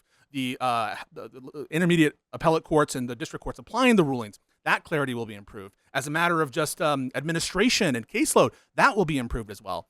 So I don't actually think that there's a basis to believe that these severe consequence cascades could happen. And what we're left with is, I think, an intuitive moral notion that most people agree with and know, which is we ought to the extent possible, repair injuries that were done without justification, wrongs that were done, if it's possible to heal them in such a way as it doesn't create a set of collateral consequences where it doesn't create some huge inequity, then we want to do that, right? And that, I think, is intuitive to people, regardless of your moral framework and regardless of whether you specifically call it court packing. The one attempt to try to have an internal critique is on the Bork comparison that he brought up, and that just isn't a violation of a established norm, that you can't consider things beyond the legal philosophy, and you can't, as one of the political branches in ruling people, you can't consider how they're likely to rule in a given outcome. I mean, give me a fucking break.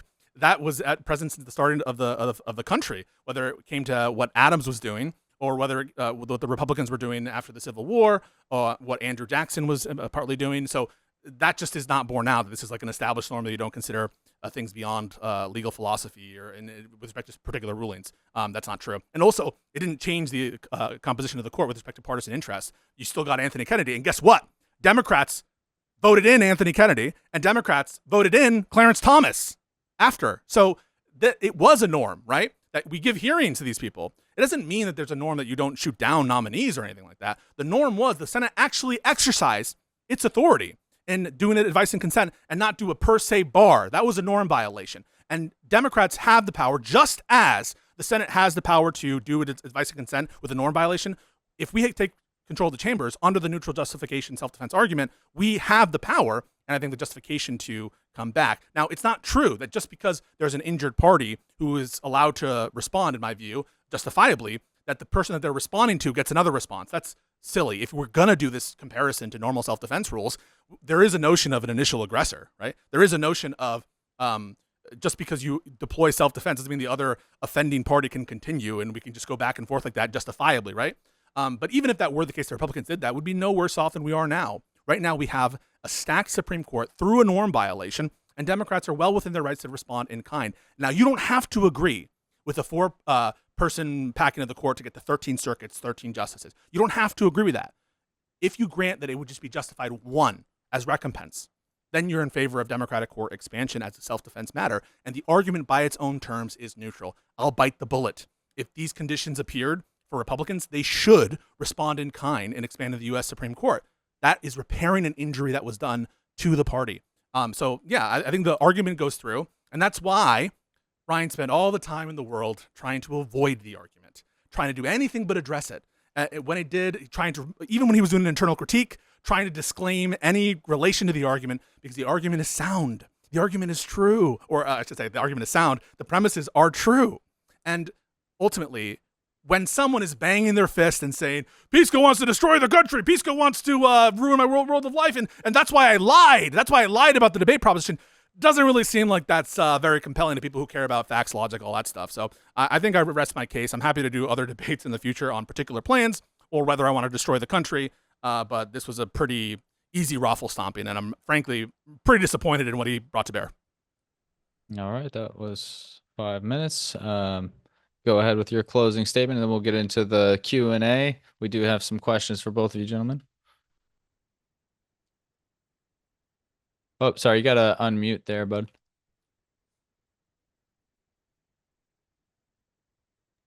Better? Mm-hmm. This is about the heart and soul of the country. This is about what it means to stand up for our country when it is under direct assault by smug, virtuous people cloaking themselves. Oh, we're so good and you're so bad, and that's why we get to defend the most tyrannical nonsense possible. PIsco would not condemn a 13-seat pack because he favors it. He would not condemn packing the Senate because he favors it. These are things he favors. PIsco has been on multiple panels saying that if the court got to 100 members, he thinks that's better than the status quo. I read you the quote that he had. Take it for yourself. PIsco says that the Bork issue did not violate a fundamental norm. I invite you to Google it. It's a matter of public record. It's very easy to research it. He's flatly wrong.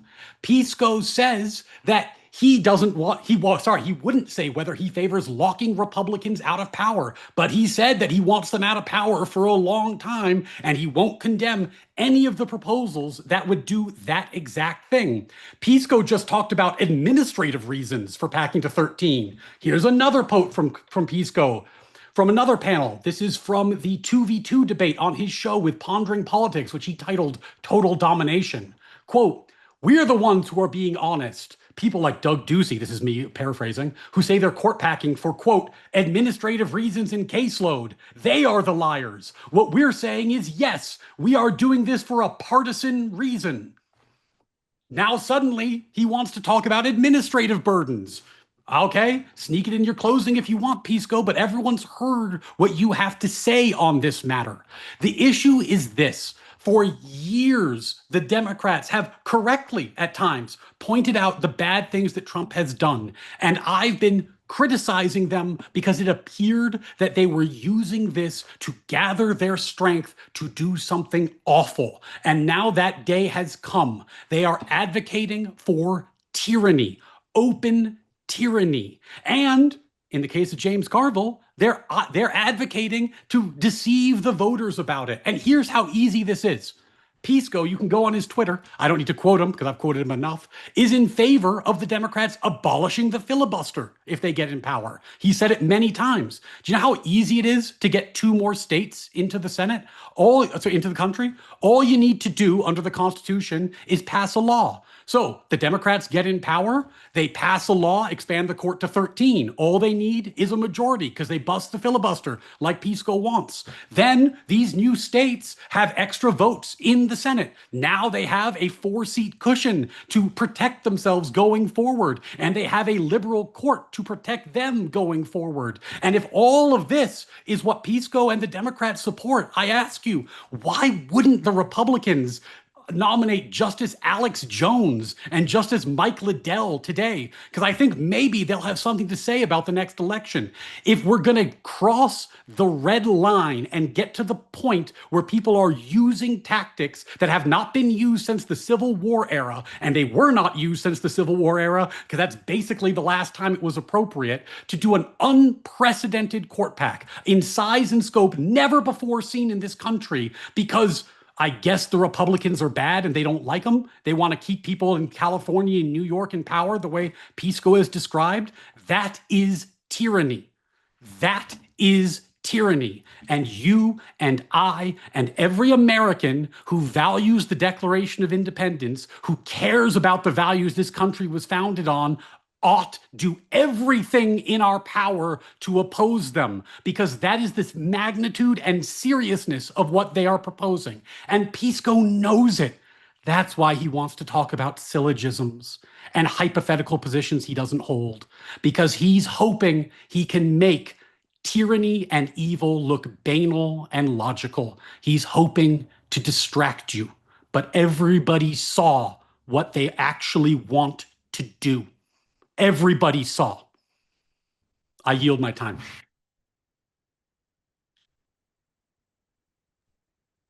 All right. Well, I appreciate you guys for spending some time here. We're going to get into the audience's questions. Based. And yeah, I think we got a good amount here. Should take up that 30 minutes, no problem. And I think it's pronounced banal, by the way. Maybe I'm wrong about that. It sounded like you said anal. Yeah. Did you have a clip last night where you talked about the erection? Yes. Oh, okay. Yeah. Yeah. First comment is from Big League Drew for 5. He says, and he sends a string of them here. So, Sure. You guys keep your responses short and we'll hit all of them pretty quickly. First one is, and you're both allowed to respond if there's something particularly directed at the other. He says, laws aren't real. The justice system is an illusion, and SCOTUS is toothless and unwilling to act when it matters anyway.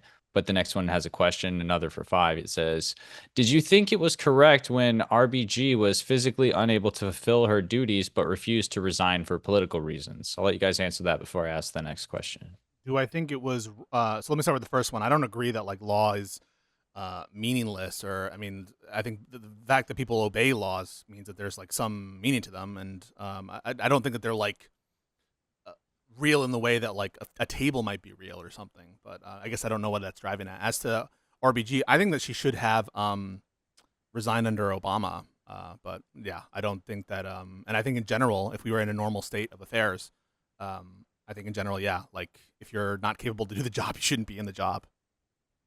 We didn't get into this, but if the Democrats are worried about the injury of her replacement, then PIsco's 100% correct. It's because she didn't resign.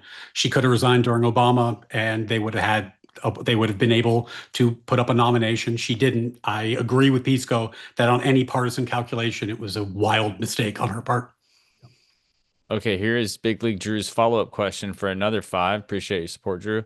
He says, do you think someone like Ketanji Brown Jackson, who can't even define what a woman is, should even be eligible to serve as a judge at any level? Like you guys, I think, have this notion that words have like objective definitions or something, but it actually can be sometimes difficult to have a fully in-scope definition for terms like that. So if you define women as equaling small gametes, or large gametes, I should say, or having particular arrangements of reproductive organs, or a particular chromosomes, then you run into a lot of problems in different cases in defining women and it not seeming to follow our intuitions. I'll give you an example. If you define women as the gender or the sex that has large gametes, it's possible that on that view, and men who have small gametes, it's possible for men to give birth on that view. And there have been healthy births by men in that context. And so I don't think it's at all problematic for a judge to say basically, hang on, these terms can have multiple plausible meanings, and just saying something like adult female human or whatever, that doesn't really sort of deal with the cluster concept that is even the biological sex of woman. And even scientifically, I don't think it's a binary variable. And I have arguments for that, and I'm happy to debate anyone who disagrees. Maybe another debate topic. Go ahead, Ryan. The country is actually founded on words having objective meaning. If it's not, then phrases like all men are created equal suddenly become open to wild interpretation and misinterpretation, as people like Woodrow Wilson famously did when he started sterilizing people he thought were too dumb to reproduce. So there is real danger in leaders and justices not being able to articulate widely understood definitions for easy things and layups. But that's not actually the reason why Justice Jackson is a disaster. Justice Jackson's a disaster because she has articulated a vision of judicial supremacy by which the Supreme Court should, in fact, run roughshod over every other branch of government and ignore separation of powers. But at the same time, in the case, for example, DHS v. DVD, she sanctioned a lower court ignoring a Supreme Court order because she disagreed with the majority. So what she's arguing for is naked partisanship rather than law, and that's why she's a disaster. The woman thing was a good talking point, but it's actually the tip of the iceberg, not the actual problem. Just real quick, I just follow up there. Yeah. I'm sure I disagree with Ryan on whatever, or I probably do. I don't actually recall the opinion there. And I obviously take the view that like the conservatives are way more partisan hacks, especially including Alito. But I just want to question it. Like, what do you mean by objective definition? Like, what is objective definition? The concept is incoherent to me. I don't understand it. Objective definition.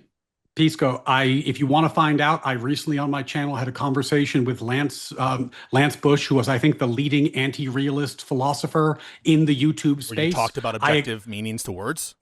Yes, I talked about objective morality. I talked about objective meaning, and he agreed that on my view, those are coherent and fine. Yeah, so if you want to check it out, I have a video on my thing. We don't need to have a whole debate about it. I did watch it. I just think that when people use things like objective meaning to mean something like intersubjectively true or standard, I think that that's like conceivable, but it's just like not tracking what the people who invoke these concepts of objectivity try to do. They try to like lord it over you as though there's some like normative weight or some motivating reason that we should like accept the objective morality versus the non, to the extent that it's coherent. It seems trivial. One more response, and then I got to get two more follow-ups to this. If I was able to convince the philosopher who articulates the talking points that you're repeating that my view is coherent, and he does not grant coherency in almost any context, by the way. He almost always says these things are incoherent, but my view, he said, was not incoherent, and he understood it as more realism. Trivial, but just not motivating. It's not anything anyone should care about. He didn't say trivial. That's one of his arguments, and he specifically didn't say that. So if you're interested in this topic, go watch the video on my channel or go watch it on Lance's channel. It's up. It's a very interesting conversation.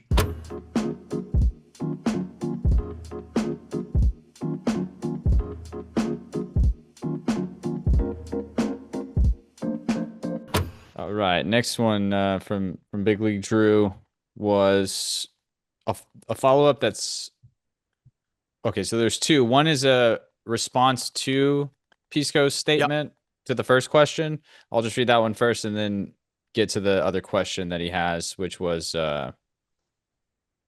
Let me see. These got out of order for a second. So the very next one, in response to your question, or his question, your answer was what exact? Oh, he sent so many. Wow. Thank you, Big League. These are kind of sprinkled throughout. So I want to make sure I go back up to the top here. I have it on my computer. Okay. So he says, this man just said men can give birth, disregard everything he has ever and or will ever say in the future. So what I said go was ahead, and then conditional on a notion of what a human female is, that's either dependent on whether it's large gametes or whether it's XX chromosomes. Such people that are not XX and who don't have large gametes have given birth. So if your definition of woman is a sufficient and necessary condition, XX chromosomes, then it's just a true scientific fact that people with XY chromosomes or who don't have large gametes have given live birth to healthy children. That is an undeniable fact.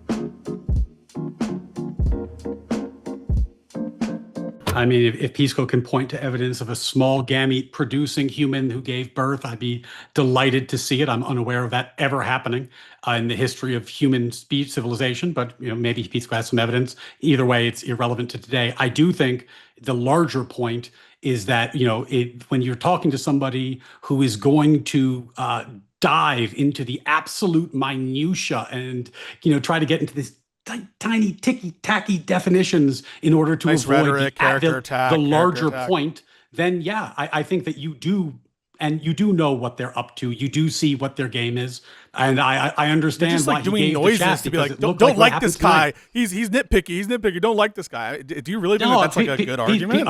Okay, Pisco, let me be more clear. Yeah. Don't like this guy because he's using bullshit law and bullshit philosophy to justify unjustifiable what bullshit tyranny. law or bullshit philosophy That's did why I you invoke? shouldn't like this What guy. bullshit law? You can't Are there substantiate that at more all. comments? Yeah, you can't substantiate that at all. You're just All right, attacking my character with nothing. I You're got a hack. tons more question, guys. So Big League Drew's last $10 he sent in the first string of questions was, quote, whenever any form of government becomes destructive of these ends, it is the right of the people to alter or abolish it and to institute new government. When is this time and who gets to decide? Yeah, no, I don't agree that it's the time now to abolish the government. I'm a conservative. I want to conserve this constitution and the order, the structure. That's why I support the reforms that I do. I am against the communists and the fascists and the Groypers who want to tear down our foundation. I want to preserve the Constitution. That's why I support these measures, because I think it'll help that. Yeah. So this is, again, Pisco's a conservative, I guess, the same way that Justice Jackson is an originalist. You can say, if you just make words mean whatever you want, then you can say whatever you want. I want to conserve the Republic and the Constitution. I think that's a pretty I think straightforward that reading. if you look at the Declaration of Independence, there's a statement of philosophy at the top, and then there's a list of specific grievances that justified the revolution. One of them was he, the King of England, has made judges dependent on his will alone. So yeah, I do I'm not think proposing we do that that. when people are talking about the most partisan and most revolutionary, unprecedented court pack in history, followed quickly therein by packing the Senate, that does seem like we're getting dangerously close to this territory, which is why I'm taking it so seriously tonight. Yeah, but you don't. This has happened before. A 2-court expansion has happened before. When has a 4 happened, Pisco? Yeah, but you won't argue the 2. Will you argue the 2? But you support the 4 and won't I defend do, it. but why don't you argue the 2? The 2 has because happened. the 2 is because the 4 is what the Democrats want to do. I know, but the Pisco. proposition of the debate isn't about the 4. It's about Pisco, expanding. If it's not abundantly clear to you now, what I care you're about scared, is real life. I care about real life. What if I propose the 2? Where the Democrats are proposing actual tyranny. Would you support a 2? Yes or no? Would you support a 2? Yes or no? Would you support a 2? Disavow 13. Then we'll talk about it. Yeah, too. you don't want to talk about it. You don't want to talk about it. We're gonna I have go no on. interest in talking about Move on here hypotheticals. because That's speaking of 2, Eddie Bombay sent $2 in quick answer. Pisco, do you condemn Hamas court packing? Hamas court packing? That's what he said. I don't really know anything about their court packing, so I'm not sure. All right. We'll They move put you on. against the wall twice. We'll move on here. This is, I think, the last 2 from 3. Okay, well, he sent quite a bit, so I'm gonna have to come back to Big League Drew so we can hit some other people's comments. But I do appreciate the support, buddy. Sure. X Natural Phenomenon sent 5. He says Ryan is pearl clutching because Dems want to pack the court while the GOP are the ones trying to lock Dems out of power. No Dem is as tyrannical as Trump.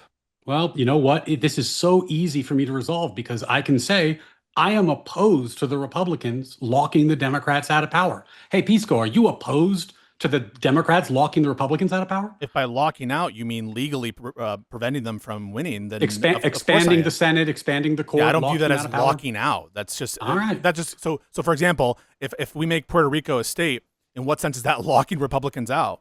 It gives you an extra 2 seats in the Senate, and you're doing it for purely partisan reasons. So Ryan thinks it's a threat to democracy to give U.S. citizens who live in Puerto Rico the right to vote directly for president and for a member of Congress. So that's where we're at. Okay. Up is down, down is up.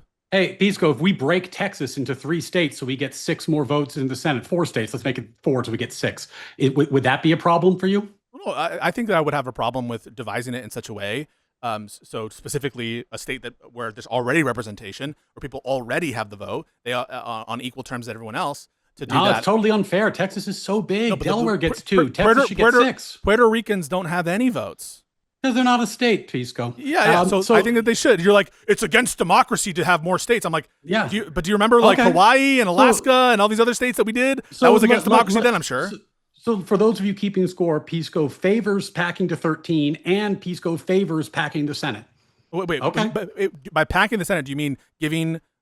Making Puerto Rico states? I mean for partisan reasons, which are overt and explained. I would Democrats I would want said they're doing it for partisan reasons. Then they are going to add these seats in order to lock Republicans out of the Senate. No, that's principled. No, if Puerto Ricans were all Harris Republicans, said it. So if Puerto Ricans were all Republicans, I, unlike you, would support giving them representation. Hey, Pisco, when wait, in Utah, do you not agree? Pisco, in Utah, I do disagree, but in Utah, when they said we're packing the Utah court for administrative convenience, did you believe them? No, I don't believe the Utah people. No. Okay, I don't believe the Democrats, Pisco. Okay, you don't have to believe bullshit. them. You don't have to believe them to support. You don't have to believe them to support a measure. And I'm asking you why, why don't you support Puerto Ricans? Why don't you support Puerto Rico becoming a state? Partisan attempt to lock the Republicans out of power. Why won't you? Why do you not support Puerto Ricans having a right to vote? Because I think it is a partisan attempt to lock the Republicans out of power. But do you think Republicans should be in favor of it? No. Wait, why? Because I don't think that Puerto Rico should be a state is necessarily a good idea. But that would be a whole other topic. In virtue of what is it not a good idea? Oh, it's a whole other topic now. Yeah. It's a whole other topic. That's of course stopping Ryan. It's a whole topic. Whether, for example, imposing U.S. law on minimum wage, on contracts, on a whole variety of other things would be a good idea in Puerto Rico. And furthermore, because they have a totally different economy than we do, Pisco. Because there are problems. Different economy. Example, so does Texas. No voting for president or Congress. If you impose a minimum wage on Guam, what happens?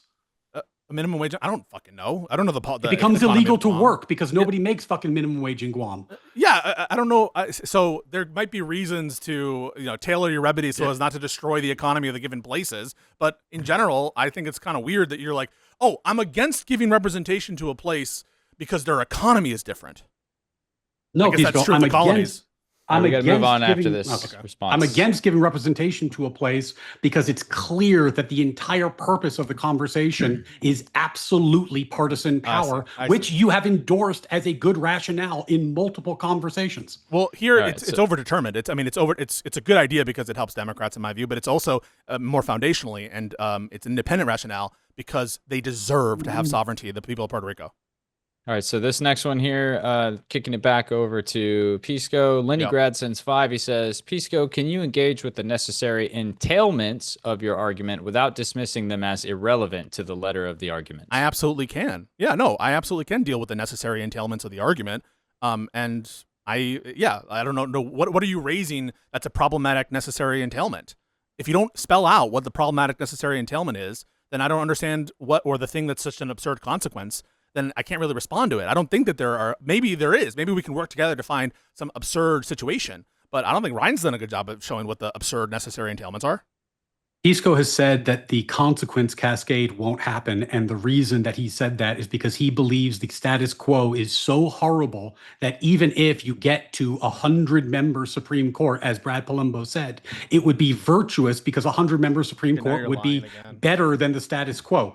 So go watch the conversations he's had. He's had multiple conversations. It's all documented. PIsco has gone on record saying that it would be radical not to pack the Supreme Court because he thinks the status quo is that terrible. So if he thinks the status quo is that terrible, then okay, I guess he just doesn't care about the consequence cascade. But yeah, I think it obviously would be a consequence cascade. The only way to prevent it would be to lock the Republicans out of power. But no. So this is what I would look for evidence of a consequence cascade, right?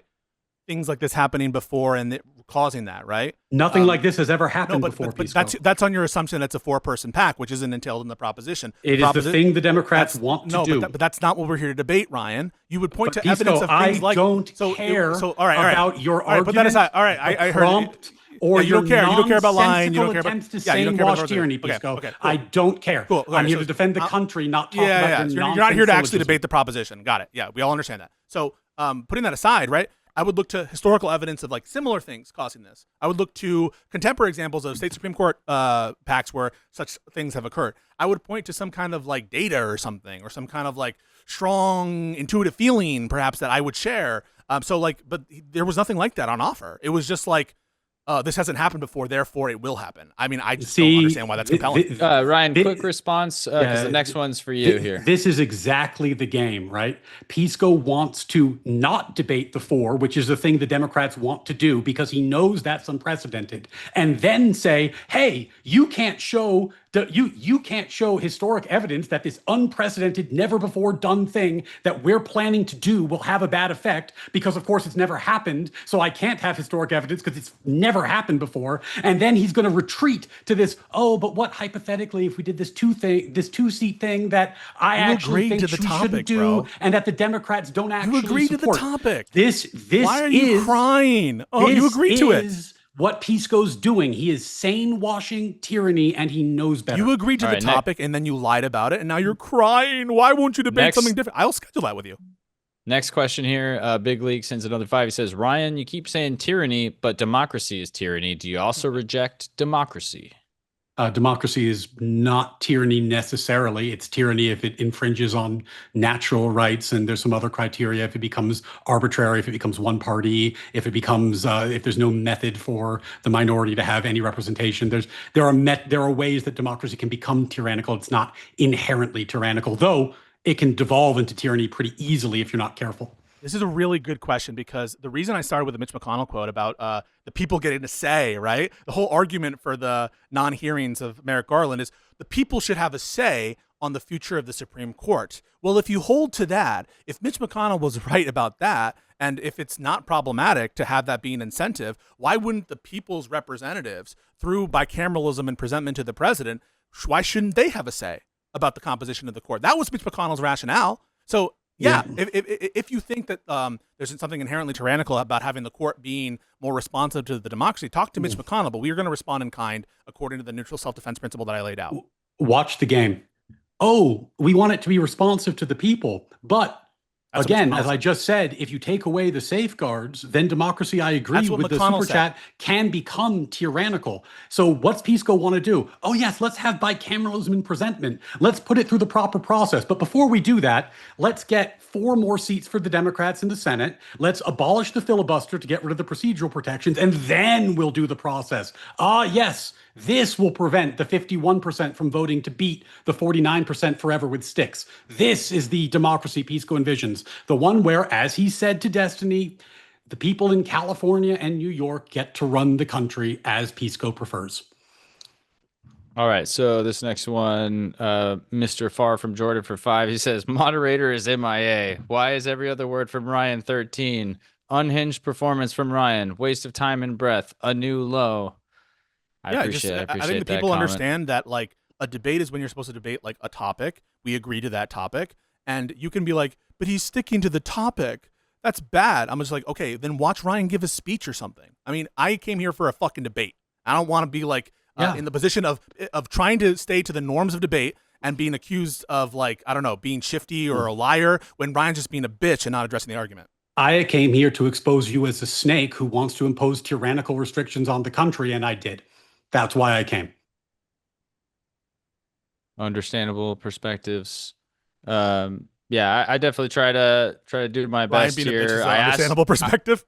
No, that's not what I said. Just how you both can come to the conclusions that you do. For me, I understand how me kind of stepping back and waiting to be called in on a couple of those moments, you know, can be a little frustrating for some people in the chat that thinks I should be a little bit more hands-on than an open dialogue typically calls for. But absolutely take all criticism as best I can personally. One other thing, guys, there is probably not enough time to get to everyone's super chats, so we'll from this point on just gonna have to take some 20s and up. But I'm gonna read all the ones that come before where we're at right now. You guys are cleaning up over there.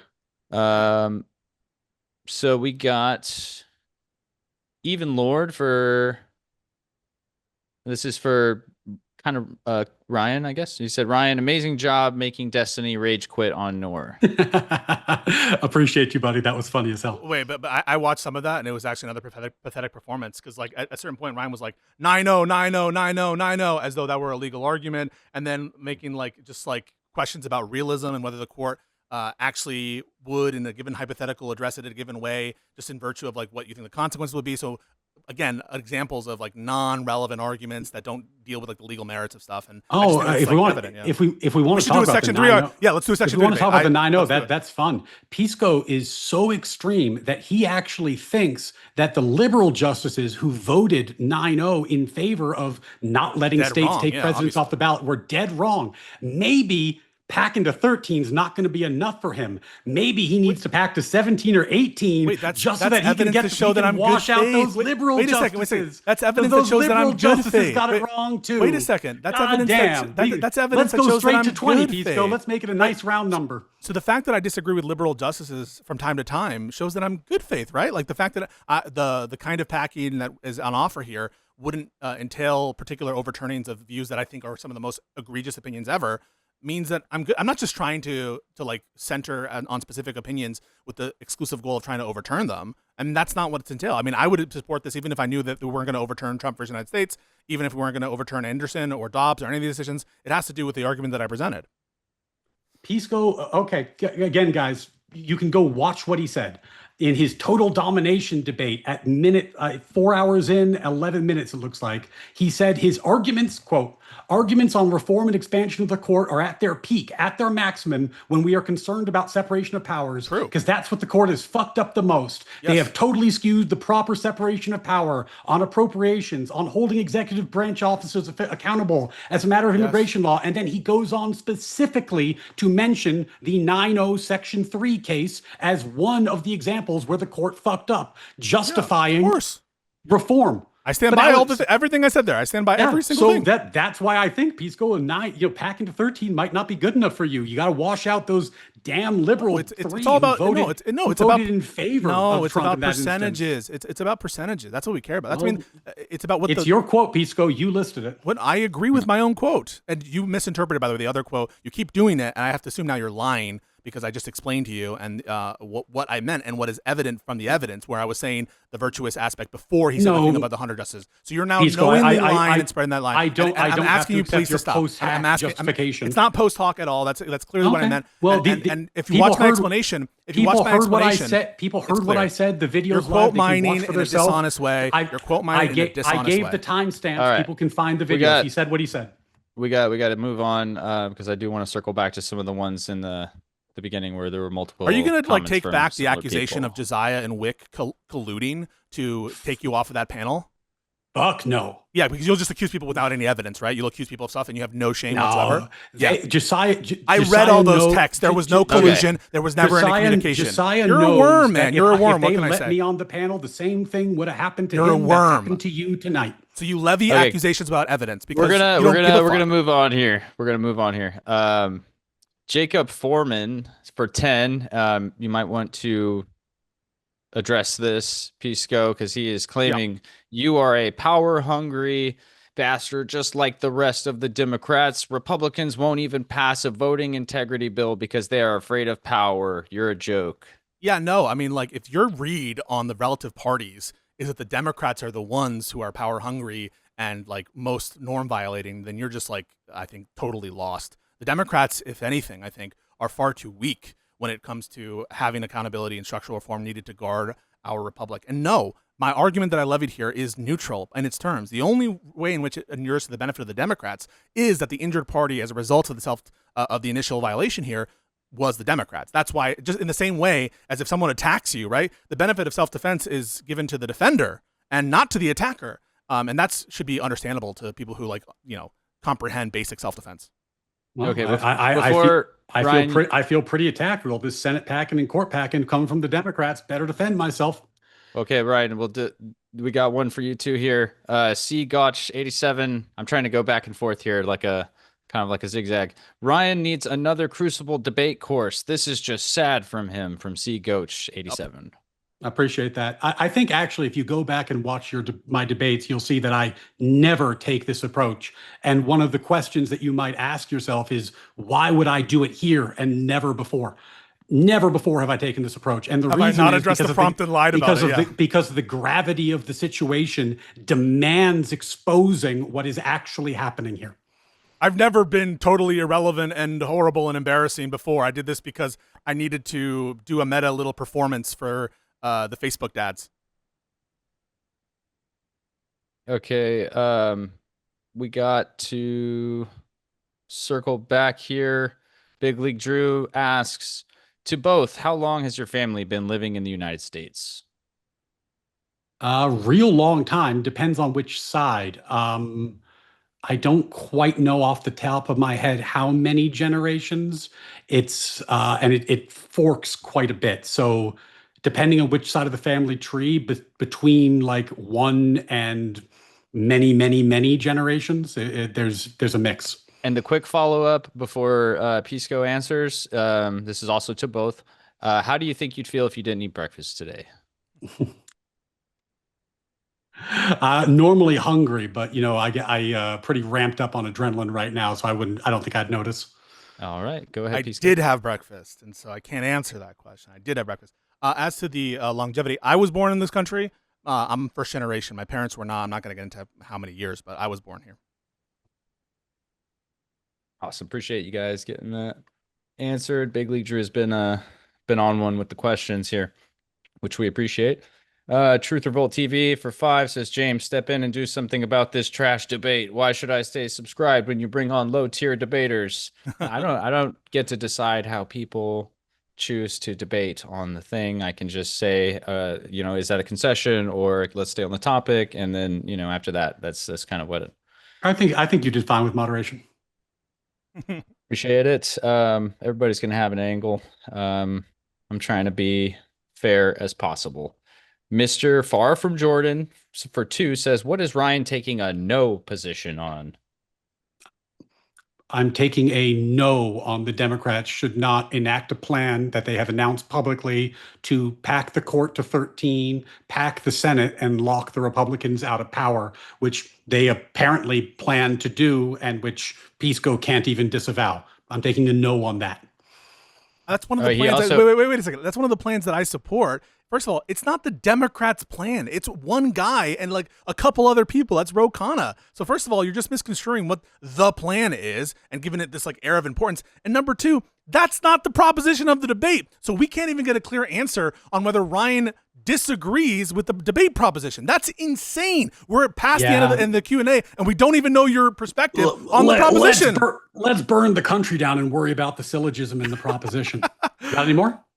It's just very funny. Like, you don't even care to express your opinion on the fucking proposition of the debate. I don't give a shit about the proposition, PIsco. I told you what I give a shit about, which is exposing what you are doing. The Democrat plan. Ro Khanna, one guy. He speaks for all Democrats, obviously. And PIsco specifically exposing what you are doing, which I think is dramatically inappropriate and dangerous for the country. And I think that I was able to explain that to people tonight, and I hope they heard me. So Ro Khanna represents I'm bound to argue only what Ro Khanna ever says on anything. I can't disagree with Ro Khanna or take a different view. Ro Khanna, Kamala Harris, Warren, Buttigieg. Kamala Harris didn't announce her support of the Ro Khanna plan. You're just lying now. You don't know that. She said 13. No. She said she didn't commit to that. If she did, I would have tweeted about it. Trust me. And then we got James Carville saying the Democrats should keep it secret. They shouldn't even tell people about it. They should. And that, of course, means I have to lie and not care about what I agreed to do. Yeah. Yes, of course. All right. Leningrad for 5. It says, PIsco, rhetoric and derail is when you dismiss the conclusions of your arguments as irrelevant debate bro tactics. No. So rhetoric is when you are basically just trying to appeal to the masses with attacks on my character that aren't relevant to the debate. Whether or not I'm trying to bring about the end of the Republic, me personally, isn't relevant to the argument. And no thinking and honest person thinks that it is. And being unwilling to actually address the debate proposition, I think, is almost definitionally bad faith. And so I think that was totally appropriate to label it rhetoric. I mean, what else would it be? Imagine you're at a crossroads where you have the opportunity as a member of a profession with some expertise in the area to stand up and articulate a great moral evil being perpetrated by people who try to dress it up in thin syllogisms and BS distractions, and then say, ought I do that? Or ought I play semantic games with these people? I think it's pretty clear why I did what I did. Do a speech. Don't waste all of our time. I just did. No, but like, why waste my time? Why waste everyone's time? Because you're the one doing the evil thing, and it was useful to get you here because nobody else would do it, Pisco. Under false pretenses? I got locked out of a whole bunch of panels, Pisco. No, you didn't. That's your conspiracies. Nobody else wanted to do it. Because you think you're that guy, but you're not that guy. Clearly, you're not that guy. You're not that guy. And I think more people should just bring you on their shows to show the poverty of your thought and that you're unwilling to address the merits of arguments. Well, Pisco, I can always tell when I win because when Josiah shows up to console you about all the terrible things that I did. So I'm sure did you win. I'm sure that I'll have. You said you don't care about the debate proposition. How could you win after saying that? Because Pisco, winning the debate isn't what I was trying to do. Next one.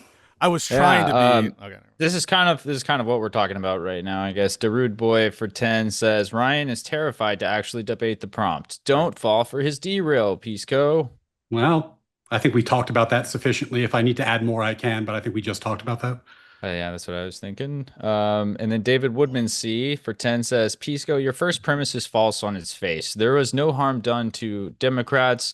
He put that in quotes. They would have no standing to seek a claim. He doesn't understand the first premise. The first premise is a conditional, if X. So he doesn't even understand the argument, right? So like it's the if you had breakfast thing. We just saw it, right? Whoever just super chatted to you said that's not the premise, right? So that you would have to take issue with. The premise that you would have to take issue with is whether or not Democrats were the injured party. That's a separate premise in the argument, and it's obvious that Democrats were the injured party with relation to the Merrick Garland seat.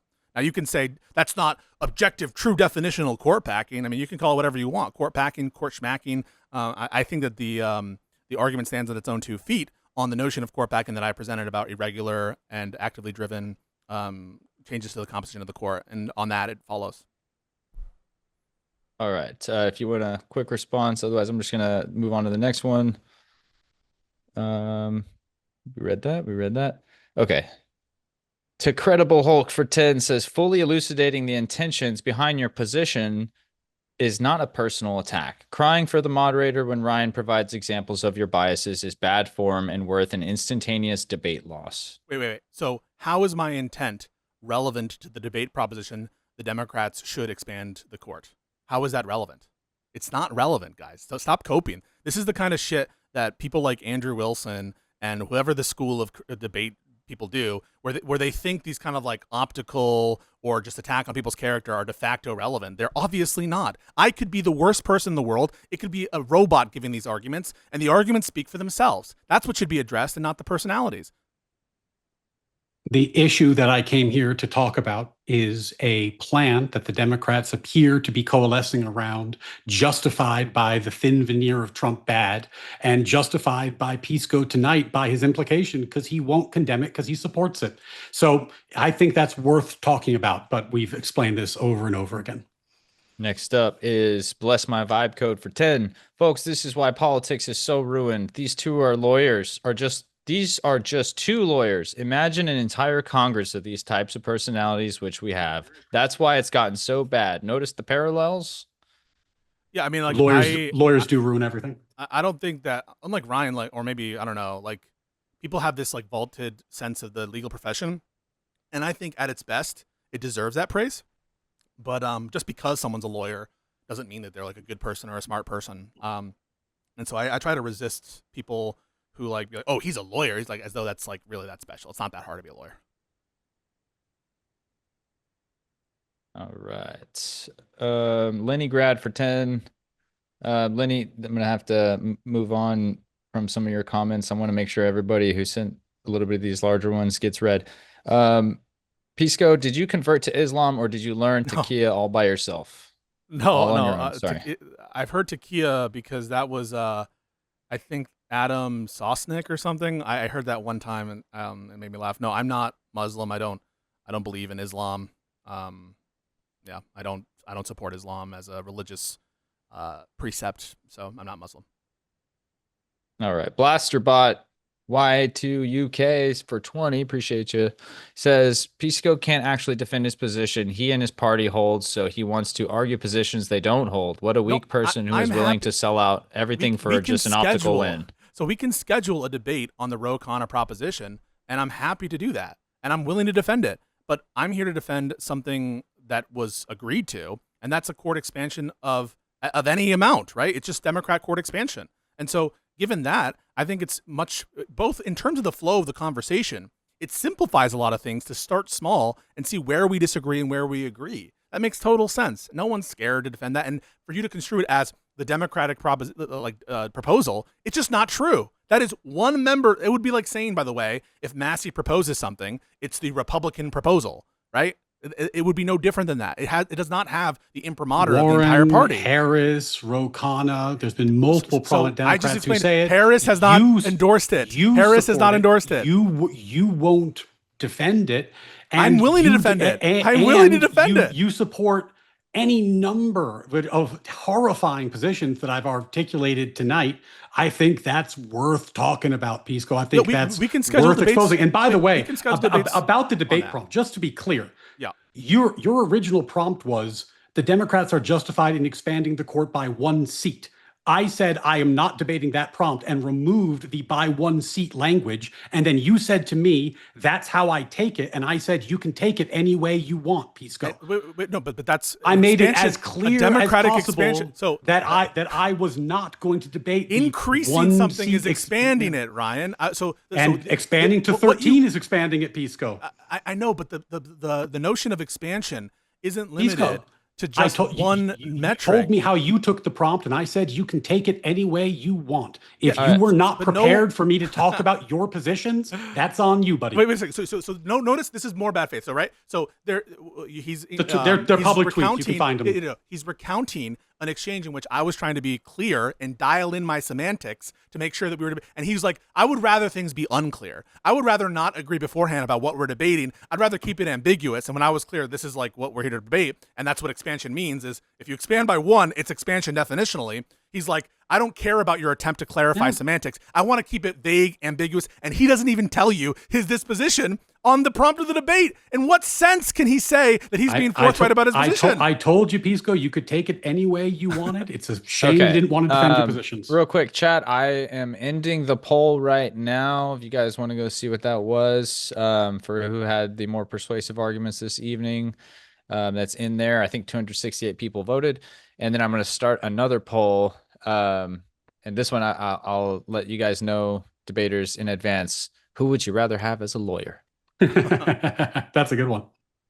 And so if you guys are in either party and you want to go vote for your guy, that's going to be in there. Mods, put in a fucking poll in our chat. We'll see who won the debate.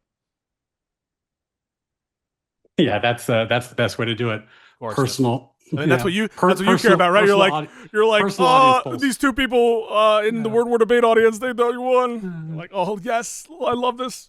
Pisco, I can't believe you besmirched the Word War debate audience. That only 2 people. That's Ben a crazy thing to say. Thing, right? Ben Swan, he's like a dashing man. I know that he's like an RT guy, but very, very dashing. Okay, how do you say this name? Herdock Hornapi for 5 says, mod prop for the justification of adding 4 justices is in the same vein as the justification for Dems to expand the judiciary. Ryan is not deflecting. It is literally a deflection. So guys, it's not that hard, right? So numbers are numbers, right? So if there's at least one expansion that is different than an expansion of 4, then definitionally they're a different prompt. It's a subset of the possible expansions. And the debate proposition is Democrats are justified in expansion. It doesn't say in all subsets, but just minimally, right? Whatever it would take to minimally be an expansion. So you're just wrong, whoever said that. I don't know where you're getting these commenters from. Can I get a confirm on your side? The poll's 84-14. 16 is what I have. Oh, 84-16. Okay, appreciate that. Yes, sir. The next one here, we're about to get into just some of the bigger ones, since I hit that point of 20 and up. So I'm going to read the last like 3 of the 10s, and then we're just going to hit those big ones and then get ready to call it here soon. Alex Orthodoxy for 10 says, Pisco says words have no objective meaning. So in his paradigm, his arguments have no objective meaning. Ergo, Pisco hasn't even shown a prima facie case and loses for not meeting his initial burden. So this is what you get when you have all these pre-suppers doing this objective definition thing. You guys are like realists about language. I think that's one of the cringiest, like indecipherable positions you could ever have, that like the word water just objectively means H2O, right? The word, it just like, they're just utterances, right? I could assign any utterance to a given concept, okay? And you guys are like, oh, you don't ground your axioms. You don't ground. I mean, this is all stupid bullshit. And that's why nobody trusts your side to protect our rights, because you don't think they mean anything. No one's saying they don't mean anything. They just don't. When you say that they're objective, you just said it.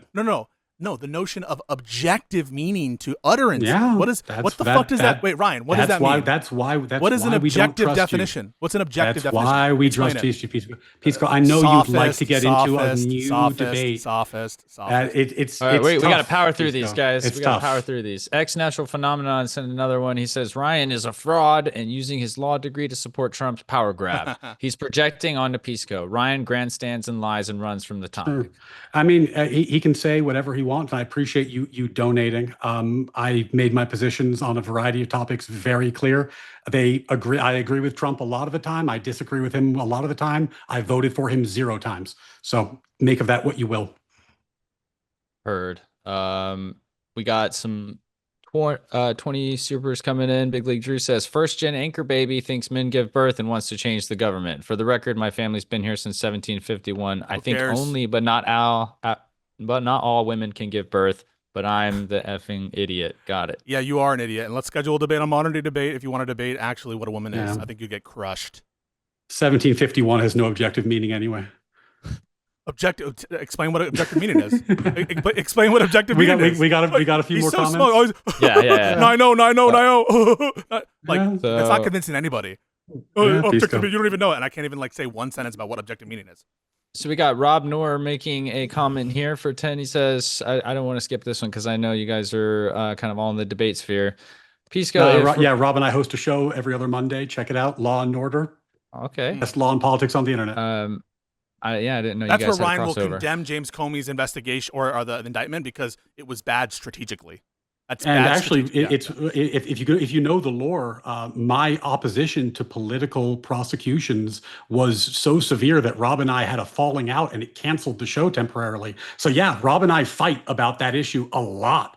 Sometimes we fight about it publicly, sometimes we fight about it privately, but we fight about that all the time. It's actually one of our most substantive points of disagreement. But by the way, and I told Rob this, I support the conflict in Iran. Rob doesn't. I oppose political prosecutions. Rob thinks there should be more political prosecutions. I would take a fat L on every single one of my disagreements with Rob to prevent you lunatics from packing the court. All right, well, let's get to Rob's question real quick. Yeah. Pisco says we don't allow the group after repairing the injury to retaliate. Then if Bork was a norm violation, then ours were justified and Dems aren't to retaliate by adding court seats. Yeah, but the truth is I deny that it was a norm violation and I deny that it changed the composition of the court with respect to the argument's definition of court packing. So we disagree on the facts there. Yeah, so I didn't see he sent a one before that. He said, Pisco, if Republicans will do the worst thing no matter what, why didn't they add 4 justices? It's clear you are partisan and merely want to change the depth. It's called hyperbole. It's called hyperbole. Of court packing to justify. It's called hyperbole. It's called hyperbole. I just mean you don't need an inciting thing to do something bad. I don't mean maximally bad, literally. It's called hyperbole. All right. I'm looking for that other one you said I missed, Alex. You said it was back to back. Okay. Alex says, as a litigator myself, this is Alex Orthodoxy. He's also a lawyer. As a litigator myself, Pisco buddy, I say this out of love for you. Go back to Advocacy 101. Ryan delivered a masterclass. Ryan, very well done. I don't give a shit about what we're here to debate. And then I appreciate you giving me a W as well. You know, I always take it as I'm an intro to moderating by just being on this channel. Thank you, buddy. I appreciate the comment. And if you want to check out my stuff, Natural Law with Ryan Mullally. And then we got a guy who just wants to talk about how this debate showed up in his feed. This is Dartho Mass. So this was just random, I guess. He said, not sure why it did, but it popped up in my feed and I'm glad it did. I'm just bitter. I didn't have a bowl of popcorn in front of me while enjoying the show. It was fun, yeah. And then Ryan, he asked about where's your YouTube. So I think you just shouted that out so he can rewind. Yeah, Natural Law with Ryan Mullally, Ryan C. Mullally on YouTube and X. Easy to find. I have a super chat from Fumbungo. Ryan appealing to the emotional tomato-faced Facebook dads in chat. LeMayo. Any response? Pisco, I don't think you want me to read my super chats about you, so maybe I won't. Okay. We're almost done with these last couple here. Appreciate you guys giving me the extra time. I think it was John Aria Smith for 20 says, Ryan may argue better, but I feel like Pisco would do all the slimy things I needed to win. Slimy. I vote Pisco for my lawyer, but Ryan for the debate. What is slimy about? I'm just trying to address the proposition. Like, that's slimy. I don't John know. Aria, you might want to define that. My favorite comment in my chat, I don't think it was a super, but on the you comments, both get one. Yeah, both get one. Okay. On the topic of who would be their lawyer, they said Ryan if I'm innocent, Pisco if I'm guilty. I think that actually sums up the debate pretty well. Okay, all right. Abers09 since 20 says, Pisco, which small gamete person gave birth? Never heard of them. I don't have the exact name, but there's a scientific paper on it, and I've produced it before in other debates. And then Bo Teasel since 20 and asked, or at least I'm pretty sure that that's true. And if it's not true, it's someone in the absence of large gametes who did it. But I think that it's a Sawyer syndrome case. But there's multiple, I think, actually. But yeah, this one's very philosophical for you, Pisco. Is water wet? I don't know where I lie on this. I mean, whoever knows what water is. I think it depends what you mean by wet. Is the answer. Yeah, it depends what you mean by water and depends what you mean by wet. By water, question, I mean, I guess I would mean like the molecule H2O or whatever. And by wet, I think wet is the property of having like water near you or something. I don't know. I think it depends on God, that's a tough question. Guys, I don't know what these joules are, but or if I'm supposed to enter or exit a flow state if that's the one you selected. So I wish that there's no clarity on that. So here's a more on topic serious one from Bo Teasel, who just asked if water was wet. Pisco, if adding justices and adding Puerto Rico would not lock Republicans out of power, what then prevents Republicans from adding justices next time? If we mean like legally lock the door behind you, nothing. I don't think that there's a legal mechanism to lock the door behind what I'm proposing here. But certainly what Ryan is saying about Puerto Rico and the Supreme Court, this is not locking Republicans out of power. Give me a break. When I said what I said about in order to fix the Republican Party, they need to be out of power for 10 years, I was speaking politically, not in terms of infringing on their rights, not in terms of trying to make it so that democracy doesn't exist in these places. Republicans have so many structural advantages. Even in the context of Puerto Rico people finally having a vote and being a state, they of course would have plenty of opportunities to win states and win elections and win the presidency. It's just ridiculous to think that I'm arguing for a one-party state always. Yeah, but by that logic, gerrymanders have no effect. I get it, Pisco. Nothing means aren't you in favor? Nothing means anything. We just aren't you in favor of Rucho versus Common Cause? But here's the aren't you in wait, can you answer that? Aren't you in favor of Rucho versus Common Cause? Can you answer that? It's my turn. Here's the real rub about Pisco's point. Anything to distract from the actual thing he wants to do, which is make it as hard as possible for Republicans to regain power. Maybe that's a lock, maybe it's not, who knows? Words have no meaning, so there's no real point in talking about that. But the point that the super chat made that's dead on is if you fail to lock the Republicans out of power after doing all that, they sure as shit will return the favor, which will create the consequence cascade that invalidates your argument. That's who? The only reason it won't is because Pisco thinks that the status quo is so horrible that he prefers that oscillation. So, the oscillation decide is for not yourself entailed. if you prefer to live in a world where we're going through reciprocal court packing.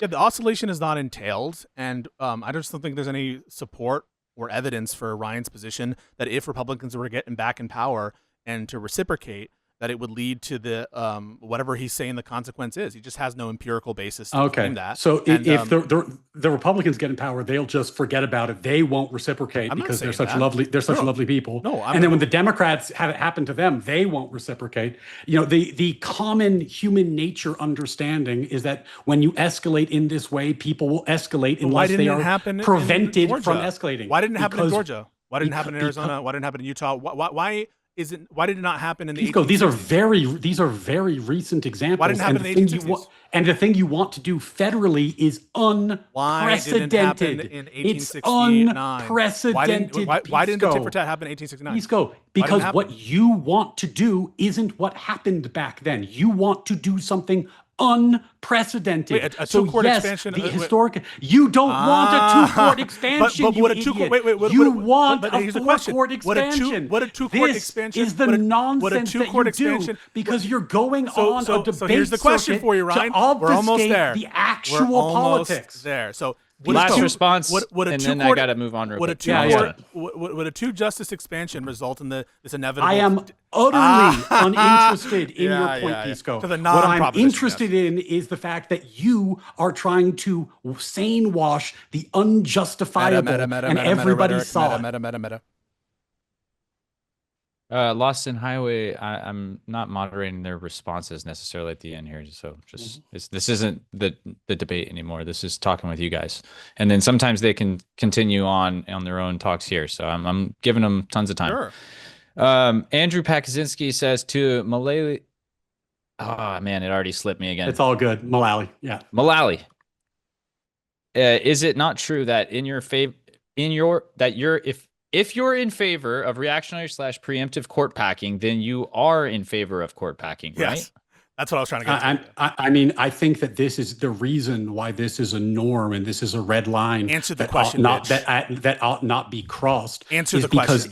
Because if you do, then you end up in this cascading situation that I described. But if we're going to get in that situation, if we're going to be in zero-sum political warfare, then I prefer my side win. I think like Brad Palumbo told PIsco, we should avoid that situation. PIsco would like to hurtle towards it.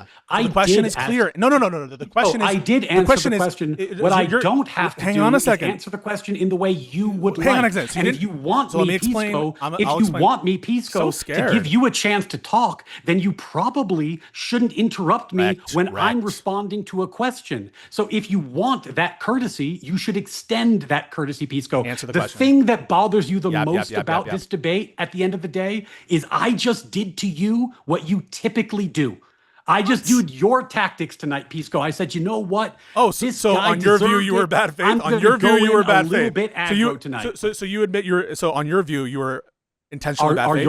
Are your tactics? No, that's what you think my arguments are. Because I just said that I used your tactics. I'm saying you said. Are your tactics typically bad faith, PIsco? That's what. No, I don't think that. Are your tactics typically bad faith? No, I just answered. So you're just repeating the question. Okay. All right. We're going in circles. Wait a second. I think everybody knows what just happened. I'm going to call Ryan's attention to the question. The question Please was. call my attention to the question. Yeah. So the question was: you had said that you would be in favor of preemptive Republican court packing if you felt Democrats were serious.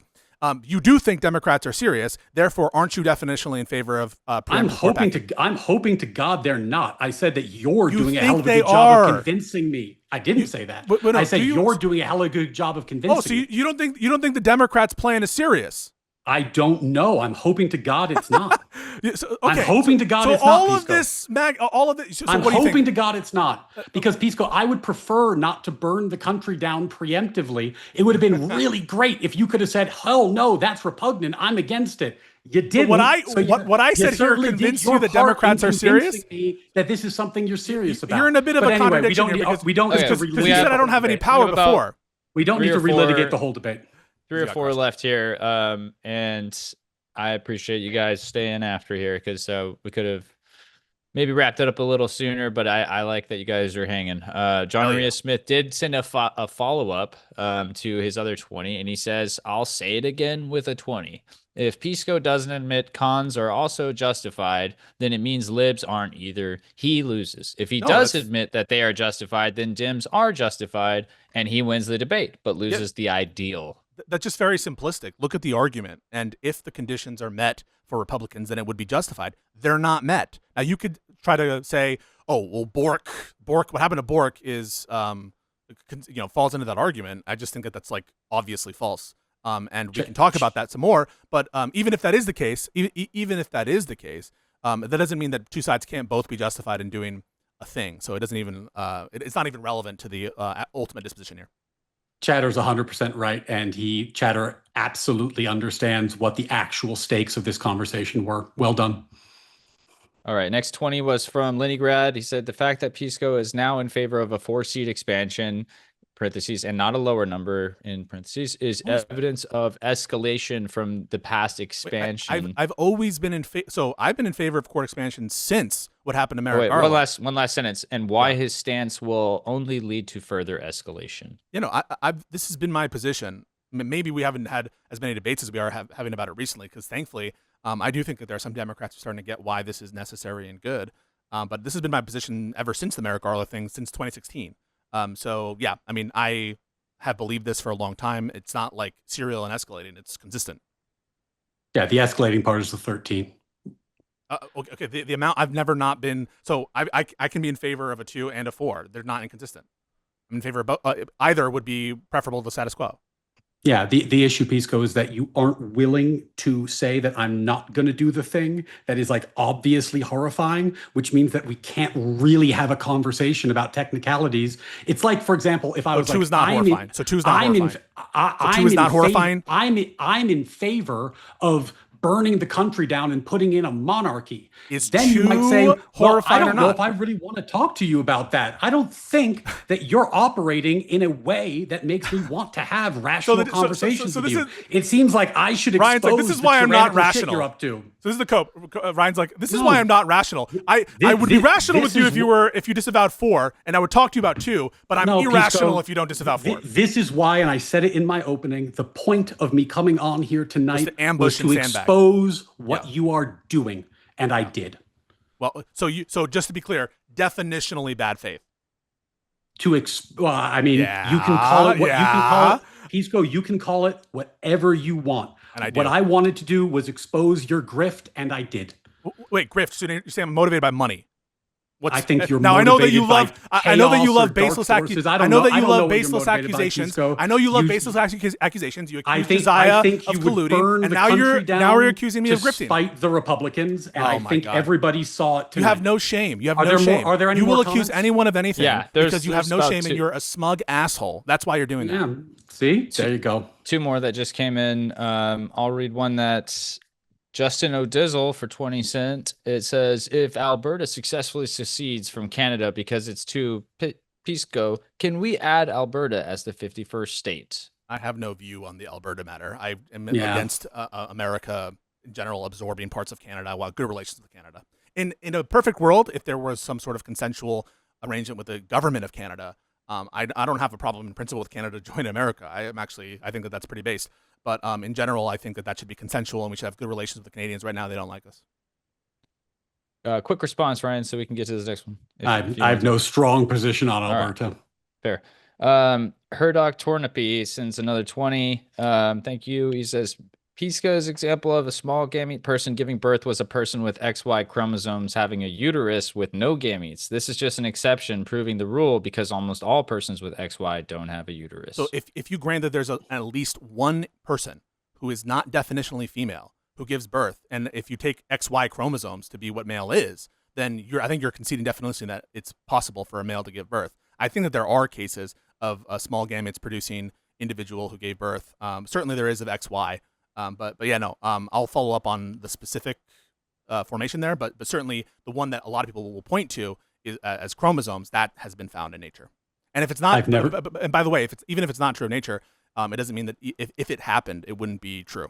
So I've never seen the study. I have no real way to comment on it. It seems very, very unlikely, but I need to look at it. Okay, I think this is the last one here, and it is a third follow-up from John Arias Smith for 20. Thank you, sir, for your support and your engagement. He said, also, what I mean by slimy was more like underhanded, like the stuff from Suits. I want that kind of lawyer, the kind Trump would hire. Like Pisco, Ryan seems too honest to be a lawyer. I would need if I were hiding money. Ryan admitted to lying and doing this agreement under false pretenses and trying to ambush me with quotes and stuff. And you're like, he's too honest. Like, what are you talking about? I came here. The people understand my noble purpose. Yeah, no, but you're and my noble spirit. Your dishonest purpose. Your admittedly dishonest purpose. I mean, Yeah, I just don't understand. So you are everything that you claim to be like against in terms of honesty and uprightness. Yeah, it's funny how the people who watched it, the neutral audience, seems to have come to the opposite conclusion. The neutral audience, just like the World War debate neutral audience, yes, of course. Yeah. Right. I think there was one last one that I thought was over 20, but I probably read it already. So yeah, I think that we're gonna call it there, guys. These gentlemen have given us plenty of time, and we definitely appreciate it. We just closed out the second poll, so those results will be there. And we've closed out our poll, and the results are stunning. It's I don't know if you want to hear them. Who would have thought that your own chat came to that conclusion? Who would have thought? Yeah. Yeah. All righty, guys. You want to give a quick shout out to your channels? Sure. Pisco, you can go first. Find me at Pisco Liddy on Twitter and on YouTube and other places. I really appreciate the debates. I think that it's important, especially in the political climate, to maintain the conversations flowing back and forth. I noticed that there's less debates, and I'd like maybe that'll pick up during the midterms. But yeah, follow me there, and thank you so much for your time. Yep. Ryan C. Mullally on X and YouTube, Natural Law with Ryan Mullally. You can find me there. It's a mixed channel, so I do debates. Almost, in fact, none of them have been like this one. This had some extenuating circumstances, but you can see me take a very different approach in a bunch of other debates, but also do law coverage, philosophy coverage, American founding philosophy being the specialty. Come check me out. We have a good time. Awesome. And we do appreciate everybody watching here on Modern Day Debates. We have DebateCon 8 coming up on July 25th and 26th in Dallas. Get your tickets. We have the links in the chat in the description there. And we will be hosting tons of different debates over 2 days. So you guys can get your tickets, and it'll be good for either one day if you want, or you can get the full 2 days. And then the last thing I will say is if you have a membership to our YouTube channel, you'll be able to stream those live if you can't make it. So that's going to be convenient for the people who can't travel thousands of miles to go see people argue in a room, which is very entertaining. You can watch it from your living room. All right, guys. Well, we appreciate everybody again for the 8th time. Smash that like button and check out these guys if you agreed with their arguments. Thank you, guys. Appreciate it. Have a good one. We'll see you. Oh my God. That was like the most pathetic thing I've ever seen, bro. That's crazy. That's insane. So just to recap, folks, thank you so much for the support and the super chats. You guys are the best. Like, he's self-admitting that on his own view, he's coming into the debate in bad faith. And he's saying, yeah, I didn't come here to debate the proposition. I don't care about the proposition. He admitted to lying about, he's like, and on the one breath, it's like, I don't know, because he doesn't want to commit himself to court packing preemptively, even though he said that. He literally said that. And he also has a position that Democrats are intent and serious about their plan. But in one breath, it's like, I'm being convinced by Pisco, even though Pisco doesn't have any real power. It's crazy. Oh, thank you so much, Time Watch, for the super chat, $20. That is to support the court packing plan. The court packing plan. Now, understand what the reason is for this, like 4 versus 2, 4 versus 1. What's going on here, right? He can't commit himself to the reasonability of any court expansion under any circumstance at all. So what he has to do, even though that's the proposition that he agreed to, is whether Democrats are justified in expanding the court. And obviously, you don't just have to expand the court by 4. And because he doesn't want to commit himself to any of that, he stops short of just conceding the proposition, or of just saying, well, I just only want to talk about the 4, and I want to let go of my position here, right? Like he's not willing to do that because he doesn't want to give ground at all. But it just showed the fact that he's making such a sharp distinction between a 2-person court pack and a 4, such that he says, yeah, if you do 4, I'm not going to engage with you rationally. If you support something, my norm is not to engage with you rationally or something. And I don't know what to say of that. Like it's a nonsensical thing. Why would you take this kind of like this position that I don't engage rationally with a 4-person court pack, but I do with a 2-person court pack?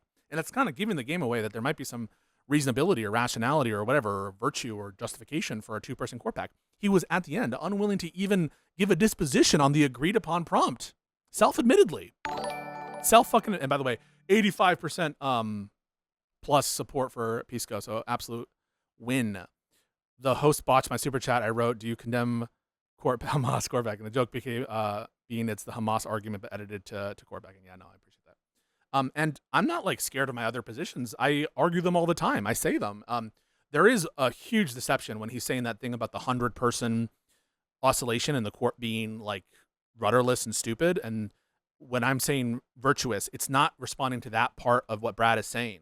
What I'm saying is virtuous is the notion of symmetry on the availability of the court packing measures when we're comparing the norm violation.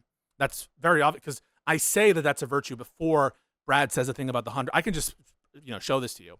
So it's clear that my determination of virtuosity or whatever isn't contingent on the 100, right?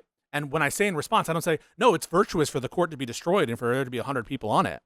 I didn't say anything like that. So Ryan is he's a liar. He just is a liar. He's a self-admitted liar in the debate, and he's lying about what my words mean. Like, he's not like misquoting in the sense of like getting inaccurate words, but I'm just not responding, and it's clear in the context that I'm not responding to that when I'm saying something is virtuous in light of the tit for tat. When I'm saying the tit for tat is virtuous insofar as we're judging different norm violations as to symmetry. That's what I'm trying to say in that clip. That's what I am saying. And at no point do you hear me say it's virtuous for the court to be destroyed and for no one to listen to it.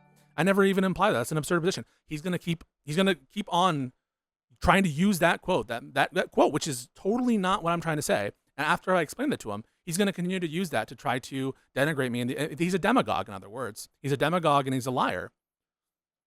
Didn't Ryan used to claim he to be a Democrat? And yeah, I mean, like, why would you? At this point, it's like this guy is so deceptive, and he admits to it. It's crazy. And then on the argument, he's just like so scared to address an argument that I gave in advance, right? I didn't just spring this on him. Unlike me, like he wants to do an argument by surprise, but I don't give a fuck. You can try to bring up whatever you want to do. You can try to present arguments I'm not familiar with, but I don't need that. I don't need, so I gave him in advance the entire thing. So he can't say that he's surprised by it. I talked about it, that I'm giving it in advance. And is he willing to address a valid argument that I put on the table, that I spent time generated and creating in defense of the proposition? He says, I don't give a shit about your argument, he said. Definitionally bad faith. Why would someone like Josiah engage with him? Honestly, I have, unfortunately, the curse of being like obsessed with bad faith debates and going around in circles and all this stuff, right? So I have this like curse, but like for a normal person who cares about norms of respectability and like honesty, why the fuck would you engage with this person? And the grandstanding, it's no different, by the way, than what we were talking about when he was doing the debate with Destiny about Section 3 of the 14th Amendment, where he's just like 9-0, like an argument from an authority, instead of addressing the merits of the actual 14th Amendment argument, just saying, well, what, you think you know better than X, Y, or Z? Always meta, always bad faith, always rhetoric. PIsco wants to destroy the whole country. PIsco wants to pack the Senate. Did you hear what he said also, by the way? That it's anti-democracy, anti-Republican values to, like, I don't know, have more states. Why is it against the Constitution? Like, the Constitution specifically provides for this kind of new statehood, but like Puerto Rico getting the vote and being treated as equal citizens, or sorry, they are citizens, but as equal citizens where they live, that is like off the table and is destructive. It's evidence that I want to like end democracy. What? No, Republicans can compete and win in places that are traditionally more leaning one way than the other. I think Puerto Rico even has some like elected Republicans who serve in different places. So it's just not the case. But it's also tangential. It's not the topic. Whether I agree with that or not isn't relevant to whether it's justified to do the Democratic Court Pack. And there were so many attempts at derailing there. Crazy. I've never, like, that is like a shocking performance. I think Tom Foolery did a better job than Ryan did. That was horrible. Just like Rob Noor did a better job debating Section 3 with Destiny than he did. Like, it was very shambolic. Terrible.